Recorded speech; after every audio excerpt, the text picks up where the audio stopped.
ہمارے حضرت حکیم الامت مولانا تھانوی رحمۃ اللہ علیہ کے سامنے ایک شخص نے کہا کہ جی احمد رضا بریلوی نے تو یہ بات لکھی ہے، اس طرح کہہ دیا۔ آپ جانتے ہیں کہ مولانا احمد رضا خان بریلوی جو ہیں انہوں نے ہمارے اکابر کے خلاف کفر کے فتوے دیے، تو حضرت نے ڈانٹا ہوں کہ تم ایسے نام کیوں لے رہے ہو بغیر کسی تعظیمی لقب، مولوی کہتے، مولانا کہتے، مولانا احمد رضا خان بریلوی کہتے، تم نے صرف احمد رضا خان بریلوی کیوں کہا؟ یعنی گویا اس کو بھی ان کی توہین سمجھا اور ٹوکا کہ ٹھیک ہے تمہارے خلاف دوسرے مسلک کے آدمی ہیں، ہمارے اوپر فتوے بھی لگائے، لیکن ہم اپنی زبان کو گندا نہیں کریں گے، ہم اپنی زبان سے ان کی توہین نہیں کریں گے۔ تو اللہ تبارک و تعالیٰ نے ہمارے اکابر کو ایسا بنایا کہ اپنی زبان کو ہمیشہ دائرے میں رکھتے۔ السلام علیکم ورحمۃ اللہ، لا حول ولا قوة الا باللہ، حسبنا اللہ ونعم الوکیل، یا حی یا قیوم برحمتک استغیث، لا الہ الا انت سبحانک انی کنت من الظالمین، ربنا آتنا من لدنک رحمہ وہیئ لنا من امرنا رشدا، اللہم صل علی محمد وعلى آل محمد واصحاب محمد وازواج محمد وامت محمد اجمعین الى یوم الدین آمین۔ الحمد للہ رب العالمین والصلاة والسلام علی سید الانبیاء والمرسلین وعلى آلہ واصحابہ اجمعین الى یوم الدین۔ الحمد للہ آج 14 جنوری 2024 کو سنڈے کے دن ہمارا یہ پبلک سیشن نمبر 129 ہوگا۔ آپ کے یہ ریئل ٹائم کوسچنز پرچیوں کی شکل میں میرے پاس آ چکے ہیں، انشاءاللہ انہیں میں بعد میں ڈسکس کروں گا۔ پہلے کرنٹ افیئر کے طور پر ایک ایشو میں نے ڈسکس کرنا ہے، اور وہ ہے جو دیوبندی مکتب فکر ہے، ان کے بڑے بزرگ جن کے اوپر پورا فرقہ کھڑا ہوا ہے، وہ انہیں حکیم الامت کہتے ہیں، اگرچہ بریلوی انہیں مریض الامت کہتے ہیں، لیکن چونکہ ان کے نزدیک تو وہ ایک رسپیکٹیبل پرسنالٹی ہیں۔ مولانا اشرف علی تھانوی صاحب المتوفا 1944 عیسوی بمطابق 1363 ہجری، یہ ان کی ڈیتھ کا ایئر ہے۔ اشرف علی تھانوی صاحب چونکہ سلسلہ عالیہ چشتیہ سے تعلق رکھتے تھے تصوف کے اندر، اور تصوف ایک ایسی چیز ہے کہ جو بھی اس کے ساتھ اپنا سلسلہ رکھے تو کہیں نہ کہیں گمراہی کا کوئی دروازہ اس پہ کھل ہی جاتا ہے۔ رات کو بھی ہماری ایک ویڈیو اپلوڈ ہوئی ہے، ہمارے استاد ڈاکٹر اسرار احمد صاحب رحمہ اللہ تعالی کے حوالے سے انہوں نے جو کچھ سٹیٹمنٹ دی جنت اور جہنم کے بارے میں، وہ صوفیاء سے ہی متاثر ہو کر دی، اس لیے میں نے اس کے اوپر علمی گرفت کی۔ وہ ویڈیو اپلوڈ ہو چکی ہے، وہ آپ لوگ ضرور دیکھیں تاکہ آپ کو معلوم چلے کہ تصوف نے کتنے بڑے بڑے لوگوں کو راہ حق سے ہٹنے پر مجبور کیا، صرف ان لوگوں کے بڑے قد کاٹ کی وجہ سے بڑے بڑے لوگ بھی متاثر ہو جایا کرتے تھے ان لوگوں سے۔ پچھلے دنوں الحمدللہ ہمارے اسٹوڈنٹس کی 10 سال کی محنت آلموسٹ رنگ لائی، اور حنفی بریلوی مکتب فکر کے مفتی اعظم پاکستان میں مفتی منیب الرحمان صاحب حفظہ اللہ تعالی نے دارالافتاء نعیمیہ سے اپنے مدرسے سے ایک ریٹن فتویٰ جاری کیا، اور اس پہ 1 درجن سے زیادہ علماء کے سگنیچرز ہیں، جس میں انہوں نے چشتی رسول اللہ کو کفر ڈکلیئر کیا۔ اگرچہ اس فتوے میں کچھ کمزوریاں ہیں، میں ان کو آلریڈی ہائی لائٹ کر چکا ہوں، بہرحال پھر بھی میں نے ان کا شکریہ ادا کیا تھا کہ یہ بہت بڑی ایفرٹ ہے جو انہوں نے کی ہے اس حوالے سے، لیکن کام ابھی باقی ہے۔ ابھی تو کئی اور عبارتیں ہیں جن کے اوپر کفر کا فتویٰ چاہیے، اور وقتاً فوقتاً وہ میں ساری عبارتیں ہائی لائٹ کرتا رہتا ہوں۔ یہ لوگ ان عبارتوں کا مناظروں کے اندر دفاع کرتے آئے ہیں، ان میں سے ایک عبارت سے ابھی انہوں نے اعلان برات کیا ہے چشتی رسول اللہ سے، لیکن وہ بھی جو پرانے بزرگ ہیں جو انہوں نے کام ڈالا ان کے بارے میں انہوں نے گول مول سی بات کی ہے. کیونکہ میں نے چشتی رسول اللہ نہ صرف ان کے بزرگوں کی کتابوں سے ثابت کیا جن کے بارے میں ان کا یہ کلیم ہے کہ شاید بعد میں الہاقی عبارتیں کسی نے ڈال دی ہیں، لیکن پرنٹنگ یہی لوگ کرتے رہے، اس کے پیسے یہی لوگ کھاتے رہے، اور اس سے بڑھ کر جب وہابیوں سے ان کے مناظرے ہوتے تھے تو باقاعدہ چشتی رسول اللہ کا دفاع کرتے تھے اور بلند آواز میں سبحان اللہ کے نعرے بھی لگاتے تھے اس کے دفاع کے اوپر. خواجہ نے کیا فرمایا؟ سنو کہ میں کون ہوں اور کیا ہوں. محمد الرسول اللہ صلی اللہ علیہ وسلم کے دربار کے کمینے غلاموں میں سے ایک ہوں، کمینے غلاموں میں سے ایک ہوں، کمینے غلاموں میں سے ایک ہوں. خیر اچھی بات ہے، رجوع کر لیا، لیکن وہ بزرگ جو قبروں میں چلے گئے اور انہیں بمشکل 100 سال ہوئے ہیں فوت ہوئے، ان بزرگوں سے کیسے یہ اعلان برات کریں گے؟ انہوں نے ان ساری چیزوں کو انڈورس کیا ہے، جن میں اعلی حضرت امام احمد رضا بریلوی المتوفا 1921 عیسوی، یعنی ان کی ڈیتھ 1921 میں ہوئی بمطابق 1340 ہجری. انہوں نے فتاوی رضویہ کے اندر اس کتاب کی تعریف کی، اور نہ صرف تعریف کی بلکہ کہا کہ رسول اللہ کی بارگاہ میں مقبول ہے صلی اللہ علیہ وآلہ وسلم.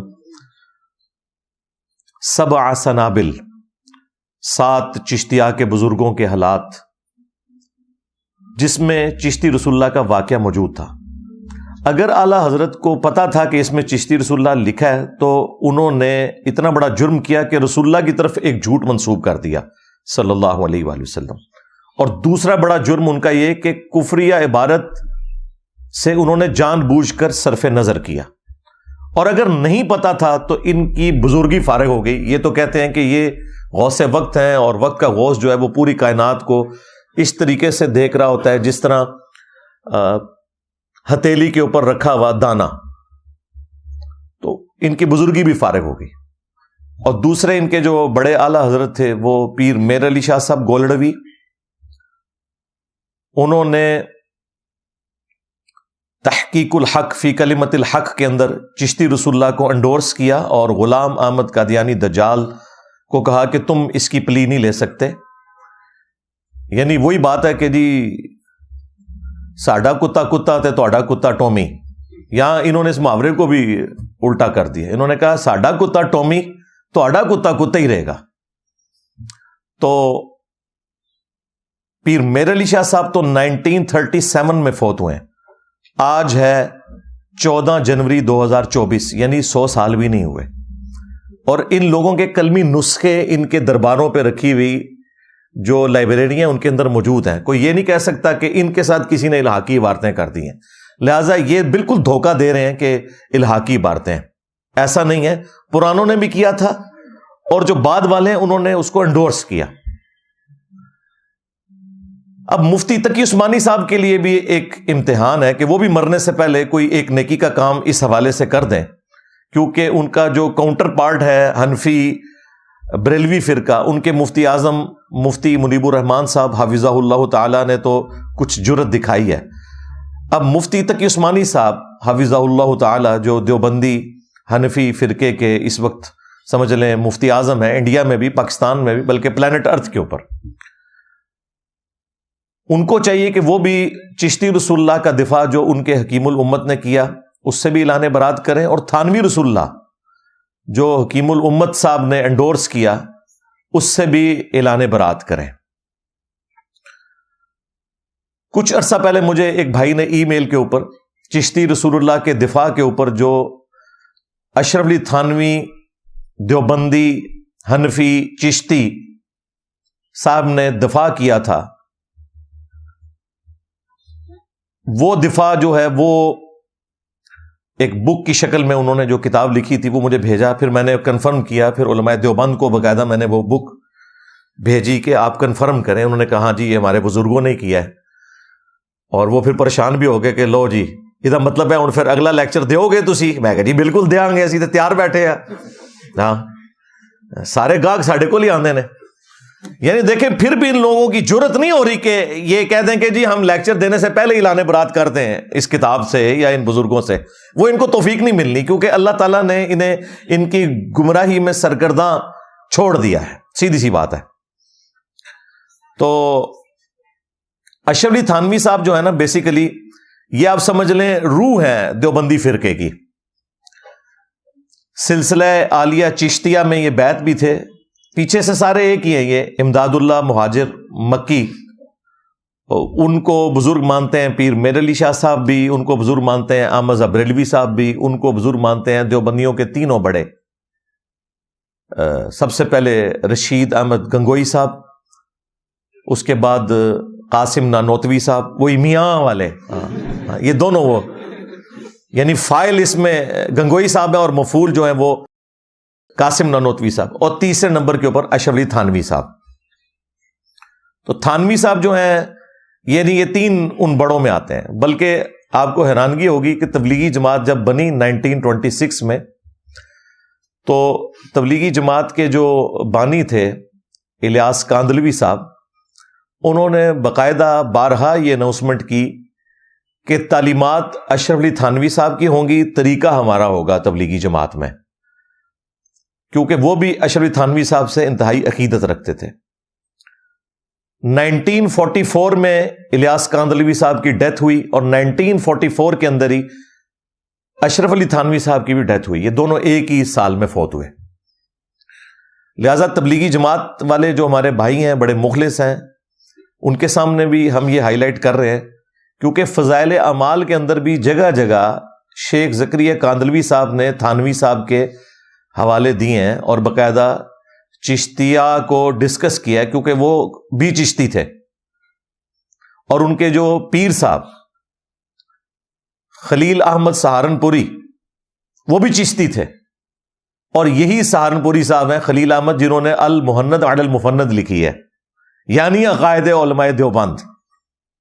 یعنی جو المحند علی المفند ہے یہ چشتیہ کے ایک بزرگوں میں سے ایک بزرگ نے لکھی, جو کہ چشتیہ میں دیوبندی چشتی ہیں. اور اس کتاب کے اوپر سگنیچر کیے ہوئے ہیں اشرف علی تھانوی صاحب نے. اور جب انہوں نے سگنیچر کیے ہیں تو اپنے نام کے ساتھ لکھا ہے اشرف علی تھانوی حنفی چشتی, دیوبندی نہیں لکھا, چونکہ وہ دیوبند کے امام ہیں نا, تو وہ خود تو اپنے آپ کو دیوبندی نہیں کہہ سکتے تھے. تو ان کی نسبت سے ایک دیوبند کا سلسلہ چلا آگے. تو باقاعدہ انہوں نے لکھا ہے حنفی چشتی اپنے نام کے ساتھ. پھر المحند علی المفند کے سٹارٹ میں جب علماء عرب نے 26 کوسچنز بھیجے دیوبندیوں کو کہ بھئی ہند سے جو اعلیٰ حضرت کا فتویٰ آیا ہے تم لوگوں پر, حسام الحرمین انہوں نے لکھی ہے, تو ہمیں خدشہ ہے کہ تم لوگ بھی وہابی ہو. اس زمانے میں صوفیوں کی حکومت تھی سعودیہ پر, یہ 1926 سے پہلے کی بات ہے. 1905 میں لکھی گئی حسام الحرمین, جس میں کفر کے فتوے لگائے اعلیٰ حضرت نے علماء دیوبند کے اوپر اور غلام احمد قادیانی دجال کے اوپر بھی. تو 1906 میں علماء عرب کی طرف سے دیوبند میں عربی میں 26 کوسچنز آئے کہ آپ ہمیں یہ بتائیں کہ آپ وہابی تو نہیں ہیں, اور ایک ایک چیز کو کلیئر کریں. تو المحند علی المفند, ہند کی تلوار ایک پاگل سٹھیائے ہوئے بابے کے اوپر, یعنی احمد بریلوی کے اوپر, کیونکہ انہوں نے اپنی کتاب کا نام رکھا تھا حسام الحرمین, حرمین کی تلوار. تو تلوار کا مقابلہ ظاہر ہے تلوار سے ہوگا. تو انہوں نے اس کے جواب میں سٹارٹ ہی میں لکھا کہ آپ کو غلط فہمی ہوئی ہے, ہم تو امام ابو حنیفہ رحمۃ اللہ علیہ کے ماننے والے ہیں, ہم فقہ میں ان کی پیروی کرتے ہیں, اور عقیدوں میں ہم پیروکار ہیں ابو المنصور ماتوریدی اور ابو الحسن اشعری کے. اچھا, عقیدوں میں یہ حنفی نہیں ہے, حنفی یہ صرف فقہ میں ہے, کیونکہ ان کے نزدیک امام حنیفہ کے کئی عقیدے جو ہیں نا وہ قرآن و سنت کے منافی ہیں. پلس یہ کہتے ہیں جی عقیدوں میں تقلید نہیں ہوتی, عقیدے نص قطعی سے ثابت ہونے چاہیے. البتہ جو ہمارے بزرگوں نے تفصیلات لکھی ہیں, ابو الحسن اشعری نے اور ابو المنصور ماتوریدی. اب یہ پرانے بزرگ ہیں، یہ بھی 30 صدی ہجری کے اندر جب معتزلہ کا ایک سمجھ لیں ڈنکا بج رہا تھا، اس وقت یہ لوگ اہل سنت کی طرف سے ایک نمائندہ علماء تھے. وہ الگ سے ایک بحث ہے. تو سٹارٹ میں انہوں نے خود مانا ہے کہ ہم عقیدوں میں امام حنیفہ کے فالوور نہیں ہیں، بلکہ ابو الحسن اشعری کے اور ابو المنصور ماتوریدی کے فالوور ہیں. اور پھر انہوں نے ساتھ لکھا کہ ہم تصوف میں سلسلہ عالیہ قادریہ، چشتیہ، نقشبندیہ اور سہروردیہ کے فالوور ہیں. یہ کون لکھ رہے ہیں؟ دیوبندی. اور 1995 تک رائے ونڈ کے اجتماع میں بھی باقاعدہ مولانا انعام الحسن صاحب باقاعدہ بیعت لیا کرتے تھے سارے لوگوں کی. اب اتنے لوگوں کی بیعت تو مشکل تھی، تو وہ رسیاں پھینکتے تھے. وہ رسی ادھر پکڑی ہوتی تھی، ایک لمبی سی رسی پھینکتے تھے، تو وہ رسی کو جو پکڑتے تھے تو وہ بیعت ہو جاتی تھی. پھر 1995 میں ان کی کمر ٹوٹ گئی، کسی ایک امیر کے اوپر یہ متفق نہیں ہو سکے. پھر شورا بنی، اور شورا بھی آہستہ آہستہ کر کے جب بزرگ فوت ہوئے تو 2015 کے اندر، یعنی آج سے آلموسٹ 9 سال پہلے، جو سعد کاندلوی صاحب تھے انڈیا والے، انہوں نے اپنی جماعت علیحدہ کر لی. انہوں نے کہا کہ چونکہ یہ ہمارے بزرگوں کی لیگیسی ہم لے کے چل رہے ہیں تو اب میں امیر بنوں گا. رائے ونڈ والے علیحدہ ہو گئے، بنگلہ دیش والے جو تھے وہ رائے ونڈ کے ساتھ مل گئے، اور انڈیا کی جو تبلیغی جماعت، جہاں سے تبلیغی جماعت نظام الدین دہلی سے شروع ہوئی، وہ علیحدہ ہو گئی. اور پھر اس کا اینڈ رزلٹ یہ نکلا کہ وہاں پر سعد کاندلوی صاحب نے کچھ ریفارمز کی. فضائل اعمال کے اوپر انہوں نے بندی لگا دی کہ یہ قصے کہانیاں ہیں، اس کو ختم کریں. حالانکہ ان کے بزرگوں کی لکھی ہوئی تھی، لیکن اس سے جان چھڑائی انہوں نے. اس کی وجہ سے پھر دیوبند مدرسے نے فتویٰ دے دیا کہ سعد کاندلوی جو ہے یہ فارغ ہو گیا ہے. اور اسی بنگلہ والی مسجد جہاں سے تبلیغی جماعت شروع ہوئی تھی، اس کو دوسرے دیوبندیوں نے کہا یہ مسجد درار ہے. ہاں جی. اور ان کے مقابلے پر جو رائے ونڈ والی تبلیغی جماعت نے جو مسجد بنائی، انہوں نے کہا یہ آپ کی مسجد مسجد درار ہے، وہ جو منافقین کی مسجد تھی. یہ ایک فرقے کے اندر میں آپ کو بتا رہا ہوں، یعنی حنفی دیوبندی فرقے کے اندر 2 مسجد درار. ابھی تو حنفی بریلوی بھی باقی ہیں. خیر، یہ سارے کا سارا سلسلہ ہوا. اور مفتی تقی عثمانی صاحب حفظہ اللہ تعالی سے میں ریکویسٹ کروں گا کہ آپ بھی مرنے سے پہلے یہ ایک کارنامہ کر لیں. اللہ کے حضور کوئی آپ کی بخشش کا سامان بھی بن جائے گا، ورنہ میں نے تو یہ زخم چھیلتے رہنا ہے.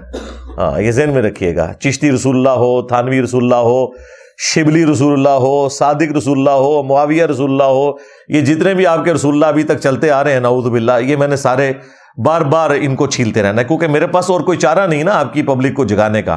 آپ نے تو اپنی پبلک کے دماغ بند، دیوبند دماغ بند کر دیے. میں وہ سنتے ہی نہیں ہیں قرآن و سنت، تو میں پھر ان کو وہ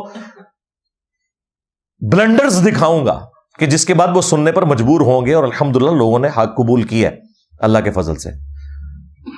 تقی عثمانی صاحب درس حدیث دیتے ہوئے سینکڑوں کے مجمع میں اپنے بزرگوں کی تعریف بیان کر رہے ہیں، اور کہتے ہیں دیکھیں اشرف علی تھانوی صاحب کے سامنے کسی نے احمد رضا بریلوی صاحب کو کہہ دیا کہ احمد رضا نے یہ لکھا ہے، اور ان کے ساتھ مولانا نہیں لگایا. اور پھر خود تقی عثمانی صاحب کہتے ہیں کہ حالانکہ آپ سب کو معلوم ہے کہ مولانا احمد رضا بریلوی صاحب نے ہمارے بزرگوں کے اوپر کفر کے فتوے لگائے ہوئے ہیں، اور ٹی وی میں آ کے یہ لوگ کہتے ہیں نہیں ہم ایک دوسرے کو مسلمان سمجھتے ہیں. کتنی 2 نمبری ہے. اچھا، اور اس میں وہ کہتے ہیں کہ دیکھیں اشرف علی تھانوی صاحب کتنے اپ رائٹ تھے. انہوں نے اپنے اس مرید کو ڈانٹ دیا اور کہا کہ بھئی میرے سامنے احمد رضا بریلوی صاحب کا نام اتنی بدتمیزی سے نہ لو. اگرچہ انہوں نے مجھے کافر کہا ہوا ہے، لیکن ان کے نام کے ساتھ مولانا تو کم از کم لگاؤ. اور اس پہ پھر تقی عثمانی صاحب پتہ کیا کہتے ہیں؟ دیکھیں اللہ نے ہمارے بزرگوں کو کیسا بنایا تھا، اللہ نے ہمارے بزرگوں کو ایسا بنایا تھا.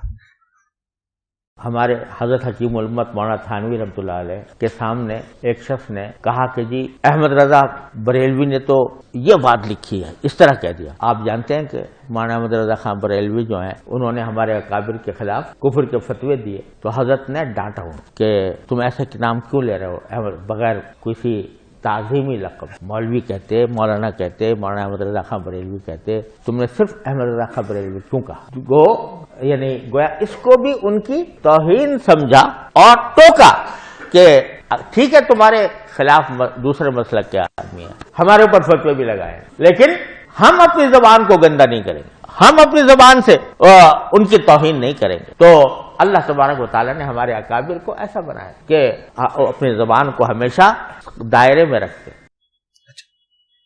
لوگ بھی بڑے خوش ہوئے کہ واقعی دوسرے کافر کہہ رہے ہیں اور یہ ان کو رسپیکٹ دے رہے ہیں. تو تقی عثمانی صاحب یہ 2 نمبری چھوڑ دیں, اللہ سے ڈر جائیں.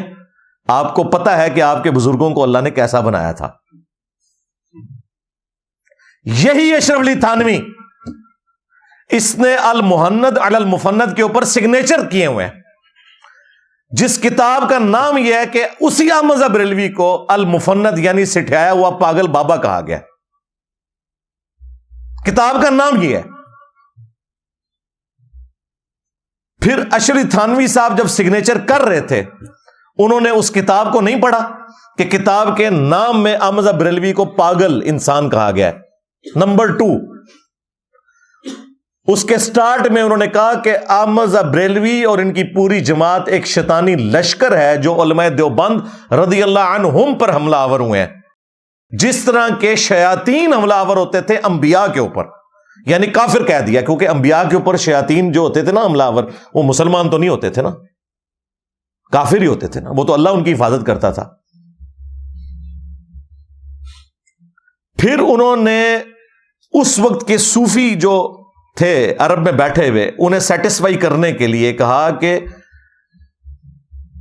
خوارج کی جماعت ہے یہ جو اہل حدیث وہابی فرقہ ہے. محمد بن عبد الوہاب صاحب کو لکھا خارجی.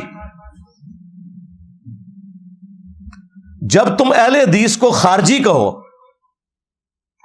تم احمد رضا بریلوی کو وہ شیطانی لشکر کہو کہ جس طریقے کے شیاطین حملہ آور ہوتے تھے انبیاء کے اوپر, اس کے بعد تم یہ دعویٰ کرو کہ اللہ نے ہمارے بزرگان دین کو ایسا بنایا تھا, اللہ نے ہمارے کافرین کو ایسا بنایا تھا. اللہ نے تمہارے کافرین کو ایسا نہیں بنایا تھا, اللہ نے تو ٹھیک بنایا تھا. وہ خود جو ہے نا وہ پھر پستی میں گر گئے. وہ اپنے مخالفین کو المفند کہتے تھے, وہ اپنے مخالفین کو شیطانی لشکر کہتے تھے. ہاں, وہ اپنے مخالفین کو خوارج کی جماعت کہتے تھے. یہ سگنیچر کیے ہوئے ہیں اشرف علی تھانوی صاحب نے اس کتاب کے اوپر. اور صرف تھانوی صاحب نے نہیں ہے, کم از کم 3 درجن علماء کے سائن ہیں اس پہ. بلکہ بعد میں بھی جتنے یہ ان کے علماء دیوبند آتے ہیں نا بڑے بڑے, وہ بھی ساتھ بیچ میں اپنا لچ فرائی کرتے ہیں کہ ہاں جی ہم بھی اسے انڈورس کرتے ہیں, ہم بھی انڈورس کرتے ہیں. ٹھیک ہے, اور یہ بڑی نیکی کی ہے انہوں نے امت کے ساتھ. اگر میں کہتا نا یہ ان کے عقیدے ہیں تو انہوں نے ماننا نہیں تھا. انہوں نے خود چھاپی کتاب, اور دیکھیں کتنی نیکی کی. کتاب کا نام تھا المحند علی المفند, بریکٹ میں خود لکھ دیا یعنی عقائد علماء دیوبند اہل سنت, یعنی اہل سنت دیوبند والے. اہل سنت اس ٹائم کوتر زون ہے نا, اہل حدیث بھی ان کہہ رہے ہیں ہم اہل سنت ہیں, علماء عرب کہتے ہیں ہم اہل سنت ہیں, بریلوی کہتے ہیں یہ سارے فراڈی ہیں, اہل سنت ہم ہیں. حالانکہ اہل سنت وہ ہیں جو اہل سنت کی کتابوں کو ماننے والے ہیں.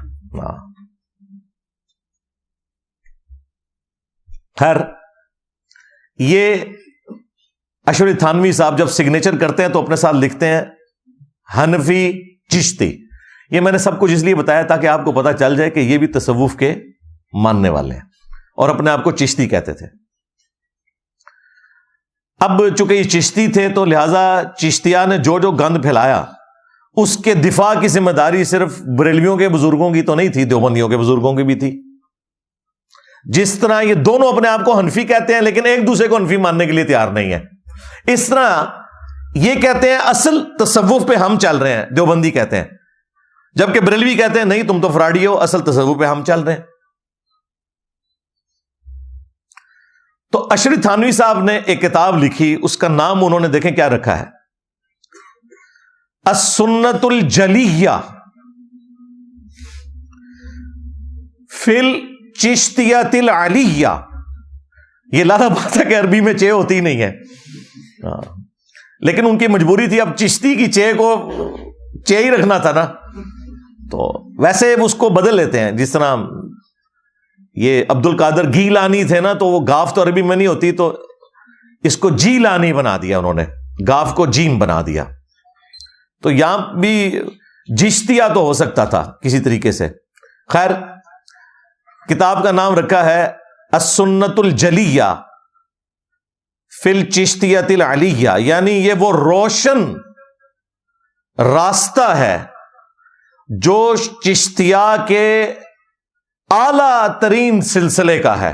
یہ کتاب کا نام ہے.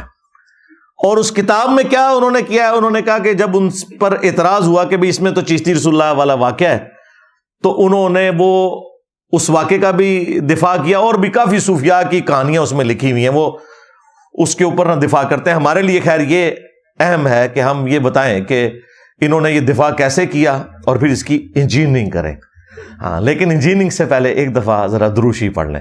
اللہم صلی علی محمد وعلی آل محمد واصحاب محمد وازواج محمد وامت محمد اجمعین الی یوم الدین آمین.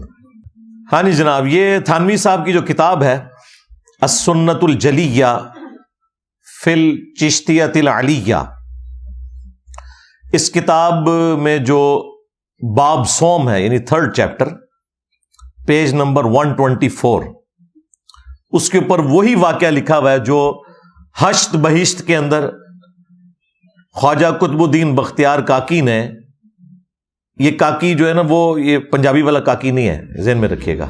ہاں، اپنے پیر و مرشد معین الدین چشتی اجمیری المتوفی 633 ہجری کے بارے میں لکھا ہے. اور دیکھیں مجلس چہارم واقعہ نمبر 30، وہ کہتے ہیں کہ ایک مرتبہ شیخ معین الدین کی خدمت میں حاضر تھا، یعنی وہ خواجہ قطب الدین کہتے ہیں. اور خواجہ قطب الدین جو ہیں یہ پیر ہیں فرید الدین گنج شکر کے، وہ پاک پتن والے، جہاں خان صاحب جاتے ہوتے ہیں، وہ والا پاک پتن. وہ کہتے ہیں کاکی صاحب کہ میں شیخ معین الدین کی خدمت میں حاضر تھا اور اہل صفا موجود تھے.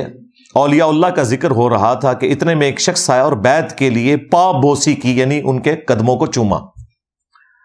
آپ نے اس کو بٹھا لیا. اس نے عرض کیا کہ میں مرید ہونے آیا ہوں. فرمایا جو کچھ ہم کہیں گے کرے گا، اگر یہ شرط منظور ہے تو بے شک میں مرید کر لوں گا. اس نے کہا کہ جو کچھ آپ کہیں گے وہی کروں گا. یہ اب میں ہشت بہشت سے نہیں پڑھ رہا، یہ میں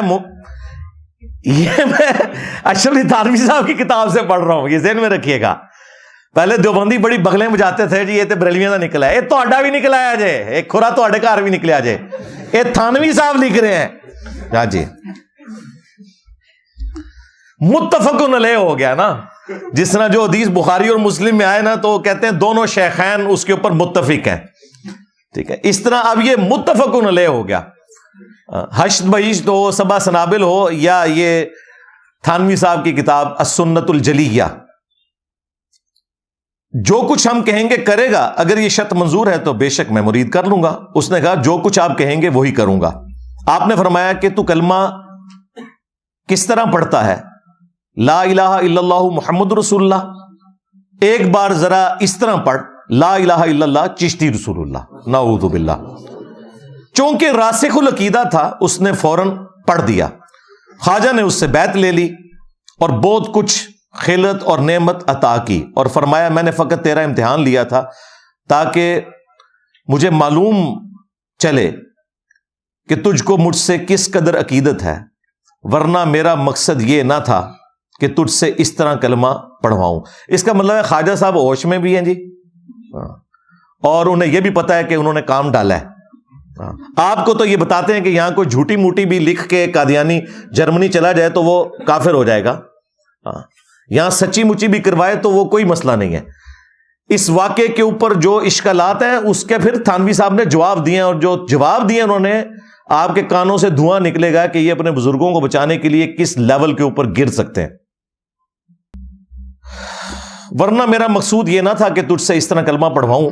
میں کہ کون اور میں کیا چیز، ایک ادنا بندگانے اور غلامان محمد رسول اللہ ہوں صلی اللہ علیہ وآلہ وسلم.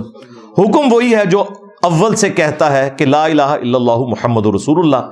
اس بات سے تیری صدق عقیدت معلوم ہو گئی کہ تو بڑا پکا مجھ سے عقیدت رکھنے والا ہے، اب تو میرا مرید صادق ہوا۔ مرید کو ایسا ہی چاہیے کہ اپنے پیر کی خدمت میں صادق اور راسخ ہو۔ یہاں پہ جناب واقعہ ختم ہوا۔ اس کے بعد جو اس واقعے کے اوپر اعتراضات ہیں نا، اس کے جوابات دے رہے ہیں تھانوی صاحب۔ اشکال، وہ کہتے ہیں اس کے اوپر کسی کو اشکال ہو سکتا ہے، ایمبیگوٹی انگریزی میں کہہ لیں۔ کیا امتحان کے لیے کلمہ کفر کہلوانا جائز ہے؟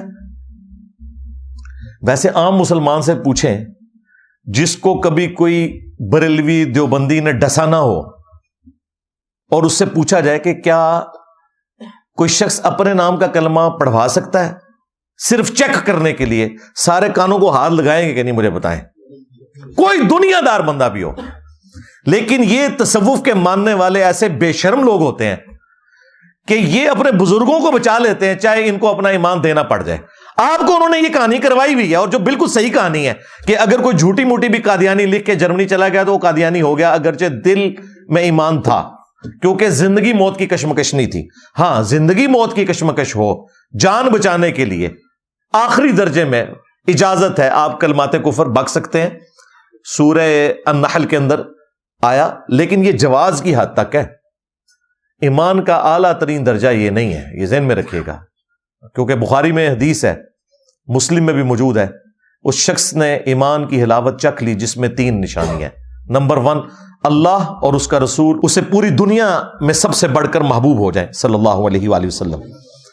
دوستی اور دشمنی کا معیار اللہ کی ذات ہو، اور تیسری چیز کفر کی طرف لوٹایا جانا اس کے لیے اتنا ہی مشکل ہو جائے جتنا زندہ آگ میں جلایا جانا، یعنی وہ آگ میں جل جائے لیکن کفر نہ کرے۔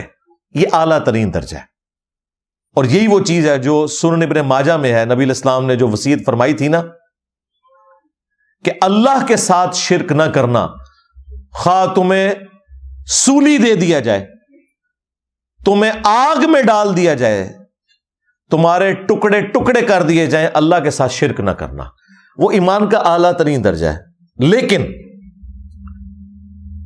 جان بچانے کے لیے زندگی موت کی کشمکش میں آپ یہ کر سکتے ہیں کہ آپ کلمات کفر بولیں دل میں ایمان رکھتے ہوئے، لیکن یہاں تو کوئی زندگی موت کی کشمکش ہی نہیں ہے، کوئی جواز ہی نہیں پیدا ہوتا امتحان کے لیے۔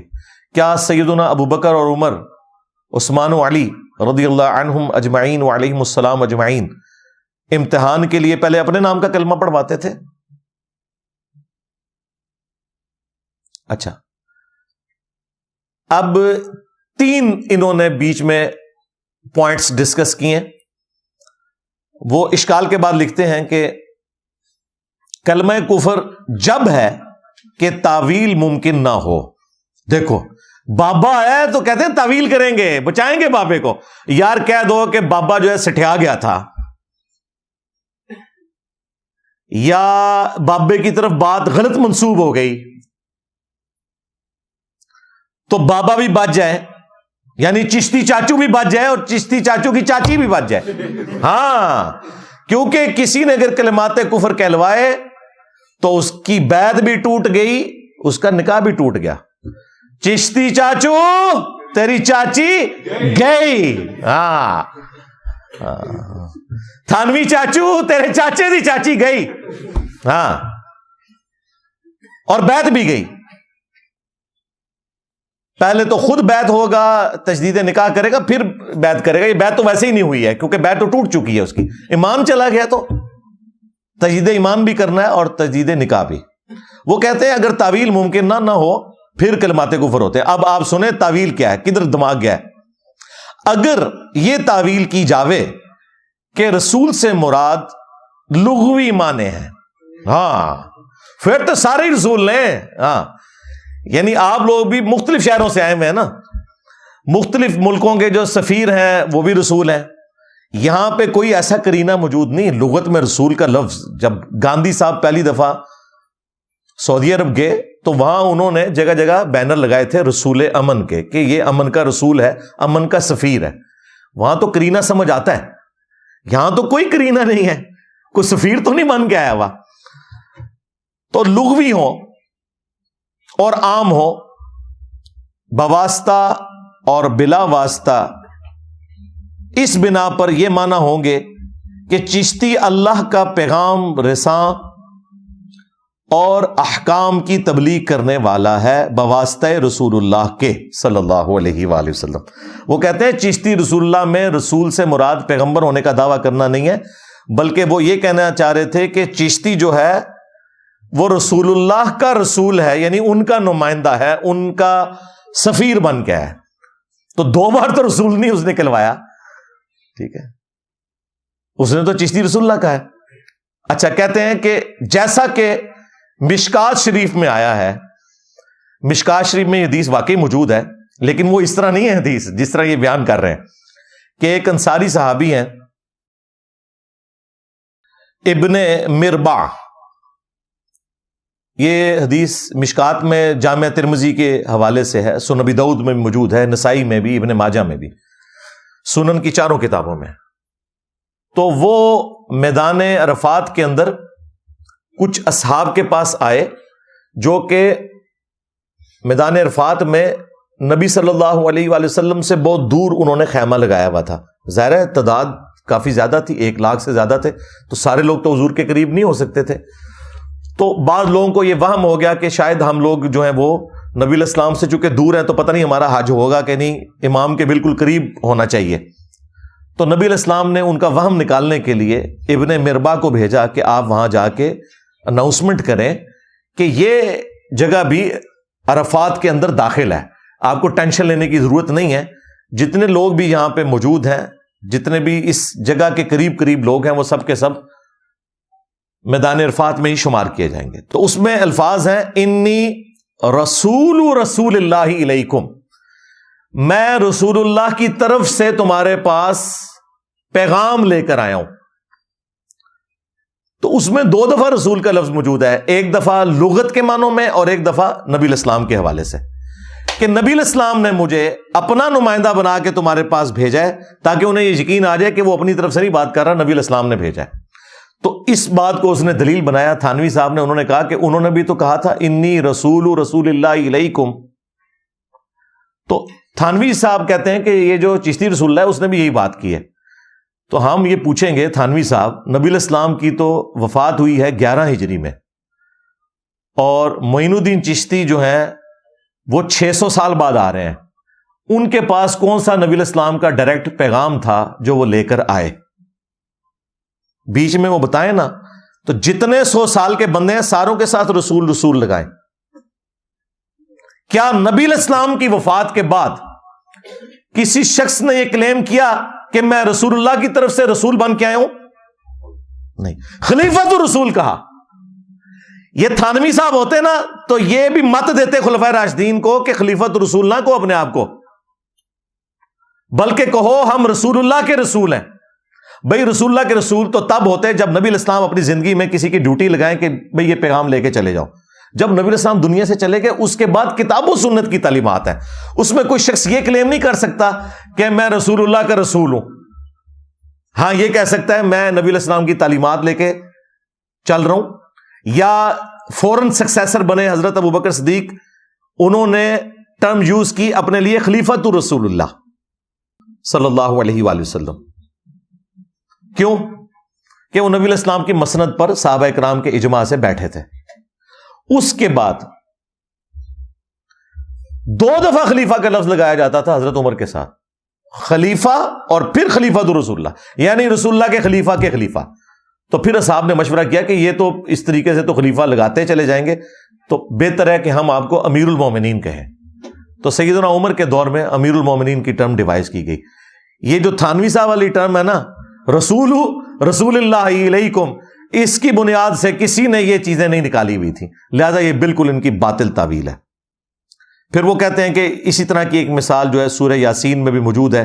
حضرت عیسیٰ علیہ السلام نے بھی 2 رسول بھیجے تھے دعوت و تبلیغ کے لیے. یقیناً جب عیسیٰ علیہ السلام دنیا میں موجود تھے انہوں نے بھیجے، بالکل ٹھیک ہے، وہاں لغت کے معنوں میں آپ لیں، ہم کوئی نہیں، لیکن یہ تو بالکل اس کے ساتھ کوئی قرینہ نہیں بنتا. اور پھر انہوں نے کہا کہ امام حنیفہ اور امام ابو یوسف کے نزدیک بھی اس طرح کی چیزوں کی تعویل ممکن ہے کہ جب کوئی شخص اس طرح کی دوہری بات کر رہا ہو. بھئی تعویل کوئی ممکن نہیں ہے، اس طرح کی بات کی نہیں ہے ممکن، یہاں کوئی قرینہ ہی نہیں ہے.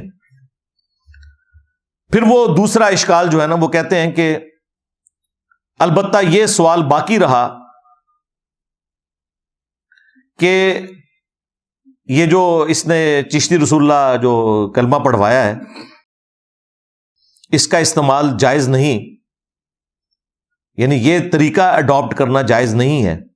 اس کا جواب یہ ہے کہ مجلس خاص تھی اور مخاطب اور دیگر سامعین خوش فہم تھے، اس لیے عقیدے کے خراب ہونے کی کوئی نوبت آ نہیں سکتی. وہ کہتے ہیں وہاں جتنے لوگ تھے نا پڑھے لکھے تھے، انہیں پتہ تھا کہ جب چشتی صاحب یہ کہہ رہے ہیں نا تو اس کا مطلب ہم نے وہ والا رسول نہیں لینا. اگر وہاں کے لیے تھا تو کتاباں کو چھاپیاں جے، پھر اگر صرف اس مجلس کے لیے تھا تو اس مجلس کو نشر کرنے کی پوری دنیا میں کیا ضرورت تھی؟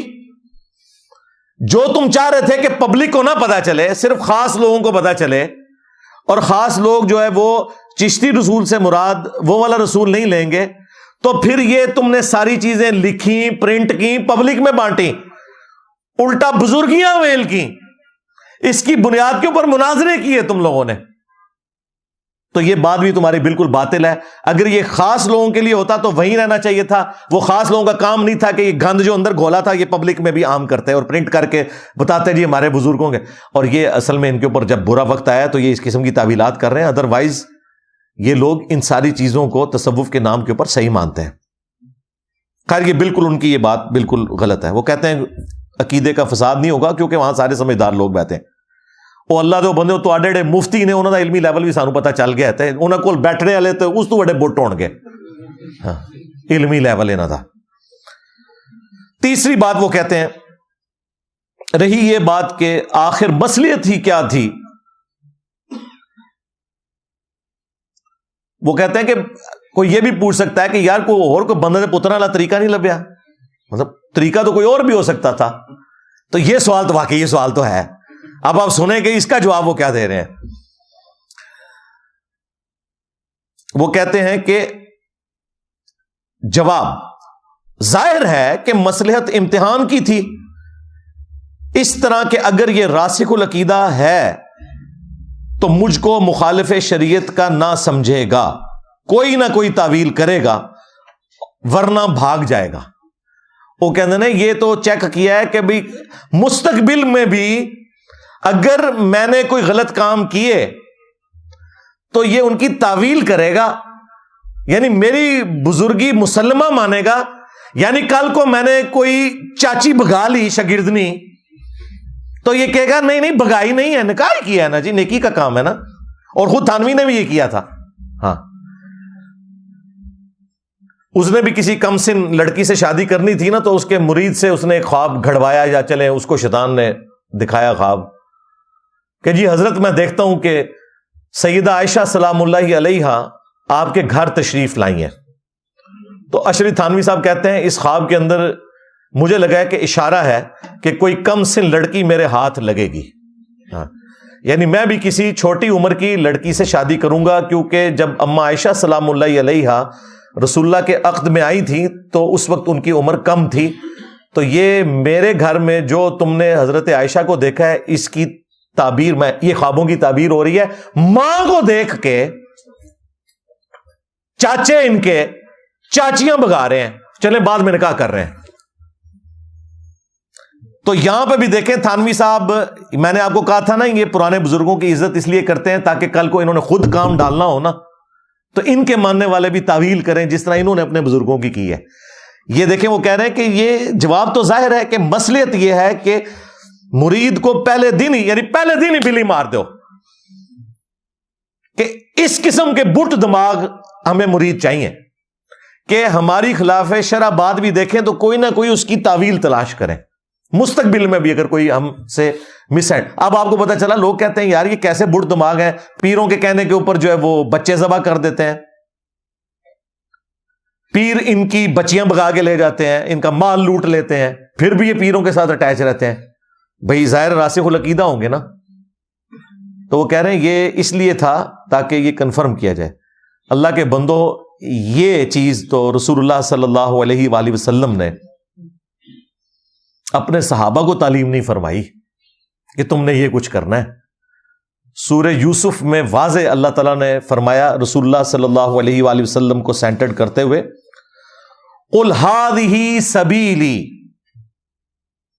ادعو الی اللہ، اے نبی تم فرماؤ کہ یہ ہے میرا راستہ، اور راستہ کیا ہے کہ میں لوگوں کو اللہ کی طرف بلاتا ہوں، علی بصیرت، اندھے بن کے نہیں، آنکھیں کھول کر، پوری بصیرت کے ساتھ، انا ومن اتبعنی، میں بھی آنکھیں کھول کر اس راستے پہ چل رہا ہوں اور میری اتباع کرنے والے بھی آنکھیں کھول کر اس راستے پر چل رہے ہیں۔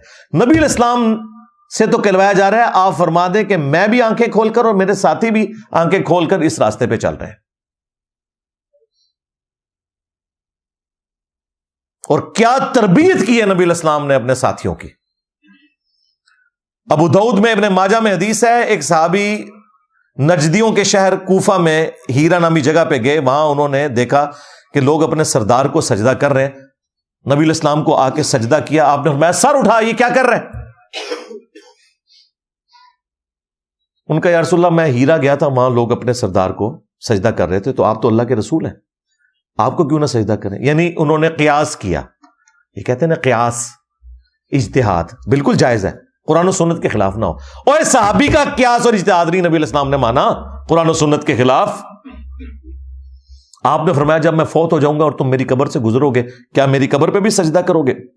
ان کا نہیں یا رسول اللہ۔ فرمایا مجھے کیوں سجدہ کر رہے ہو؟ اگر میں سجدہ جائز سمجھتا تو بیویوں سے کہتا کہ اپنے خامدوں کو سجدہ کریں اس حق کے سبب جو اللہ تعالیٰ نے ان کو دی ہے۔ یہ نبی علیہ السلام کی تربیت تھی کہ اے نبی تم فرماؤ میں پوری بصیرت کے ساتھ، اور میرے ساتھی بھی اس دین کے اوپر چل رہے ہیں۔ اور میں اگلے دن اس حدیث پر غور و تفکر کر رہا تھا جو بخاری مسلم دونوں میں موجود ہے، تو ایک ایسا اس میں علمی نقطہ میرے سامنے آیا جو میں نے آج تک کسی ویڈیو میں بیان نہیں کیا، آج میں بیان کر دیتا ہوں کہ نبی علیہ السلام کی تربیت آپ دیکھیں صحابہ کو کیسے تھی، کہ بخاری مسلم میں حدیث ہے نبی علیہ السلام جب مدینہ شریف آئے تو یہودی 10 محرم کا روزہ رکھا کرتے تھے، تو آپ علیہ السلام نے پوچھا یہ کیوں رکھتے ہیں؟ تو بتایا گیا کہ اس دن موسیٰ علیہ السلام کو نجات ملی اور فرعونی ڈبوئے گئے۔ تو نبی علیہ السلام نے کہا کہ ہم موسیٰ علیہ السلام کے ساتھ یہودیوں سے بڑھ کر نسبت رکھنے والے ہیں، ہم زیادہ حقدار ہیں کہ فرعون سے نجات کی خوشی میں جو 10 محرم کا روزہ رکھا عاشورہ کا، ہم بھی رکھا کریں، تو تم بھی 10 محرم کا روزہ رکھو۔ بات ختم ہو گئی، لیکن نبی علیہ السلام کی تربیت دیکھیں، صحابہ نے کہا یا رسول اللہ یہ تو یہودیوں کی مشابہت ہو جائے گی، یعنی نبی صلی اللہ علیہ وآلہ وسلم سے سیکھ کر صحابہ کرام حضور کی توجہ دلا رہے ہیں کہ آپ نے تو ہمیں منع کیا ہوا ہے یہود و نصارہ کی مشابہت اختیار کرنے سے، اب جب آپ بھی ہمیں یہ کہہ رہے ہیں نا 10 محرم کا روزہ رکھو، تو یہ تو مشابہت ہو جائے گی۔ گستاخی نہیں تھی کیا؟ یہ تربیت کا اثر ہے۔ یہاں میرا دماغ گیا کہ دیکھو کیا تربیت تھی کہ نبی علیہ السلام بھی کوئی حکم دینا تو اندھے بن کے نہیں تھے صحابہ کرام اس حکم کو سنتے، اس میں اگر کوئی سکم موجود ہوتا تھا تو وہ ہائی لائٹ کرتے تھے، کہا یا رسول اللہ آپ نے تو خود منع کیا ہوا تو یہ تو مشابہت ہو جائے گی، اور آپ نے بھی اس کو ایکسپٹ کر لیا۔ آپ نے فرمایا ٹھیک ہے اگلے سال اگر میں زندہ رہا تو 9 کا روزہ بھی رکھوں گا، یعنی تم 2 روزے رکھو، 9 اور 10، یعنی صحابہ کرام نے جو پوائنٹ ہائی لائٹ کیا تھا نبی علیہ السلام نے اسے مان لیا۔ اور یہاں پہ کہہ رہے ہیں جی آپ کا پیر جو مرضی کہ آپ نے آنکھیں بند کر۔ نبی علیہ السلام کے ساتھی تو اس طرح نہیں تھے، خود نبی علیہ السلام کے ساتھ ان کا ایٹیچیوڈ دیکھیں کیسا تھا کہ یا رسول اللہ آپ نے تو منع کیا ہوا تھا، تو پھر آپ صلی اللہ علیہ وآلہ وسلم نے کہا کہ ٹھیک ہے تم 9 کا بھی روزہ رکھو تاکہ یہودیوں کی مشابہت والا معاملہ نہ ہو۔ قل هذه سبیلی ادعو الی اللہ، یہ ہے میرا راستہ ہے محبوب صلی اللہ علیہ وآلہ وسلم، فرما دو یہ ہے میرا راستہ، اللہ کی طرف بلاتا ہوں، یعنی اللہ کی طرف پروفٹ صلی اللہ علیہ وآلہ وسلم گائیڈ کرتے ہیں، علی بصیرت، آنکھیں کھول کر، انا ومن اتبعنی، میں بھی اور میرے پیروکار بھی آنکھیں کھول کر اس دین کے اوپر چل رہے ہیں۔ بلکہ سورۃ الفرقان میں تو اللہ تعالیٰ نے اہل ایمان کی نشانی بتائی ہے کہ یہ اندھے اور بہرے ہو کر ہماری آیات پر نہیں گرتے، غور و تفکر کرتے ہیں. اندھے اور بہرے ہو کر قرآن کی آیات کے اوپر گرنا یہ اہل ایمان کی نشانی نہیں ہے، حالانکہ وہ اللہ کی آیات ہے. یعنی غور و تفکر کرنا ہے کہ اس میں سے کیا رزلٹ نکل رہا ہے. اور یہ آپ کو یہ کہہ رہے ہیں کہ جی وہ مصلحت یہ تھی کہ تاکہ کنفرم ہو جائے کہ جو پیر ہے نا وہ آندہ بھی کوئی کام ڈالے تو آپ نے اس کی تعویل کرنی ہے. اور یہ دیکھیں پکے ہیں آج تک، آپ ان کو جو مرضی گند دکھائیں کوئی نہ کوئی یہ حل نکالتے ہیں. لیکن اللہ نے انہی لوگوں میں ہزاروں نہیں، اب تو میں کہہ سکتا ہوں لاکھوں لوگوں کو ہدایت دی ہے انہی میں سے ہی.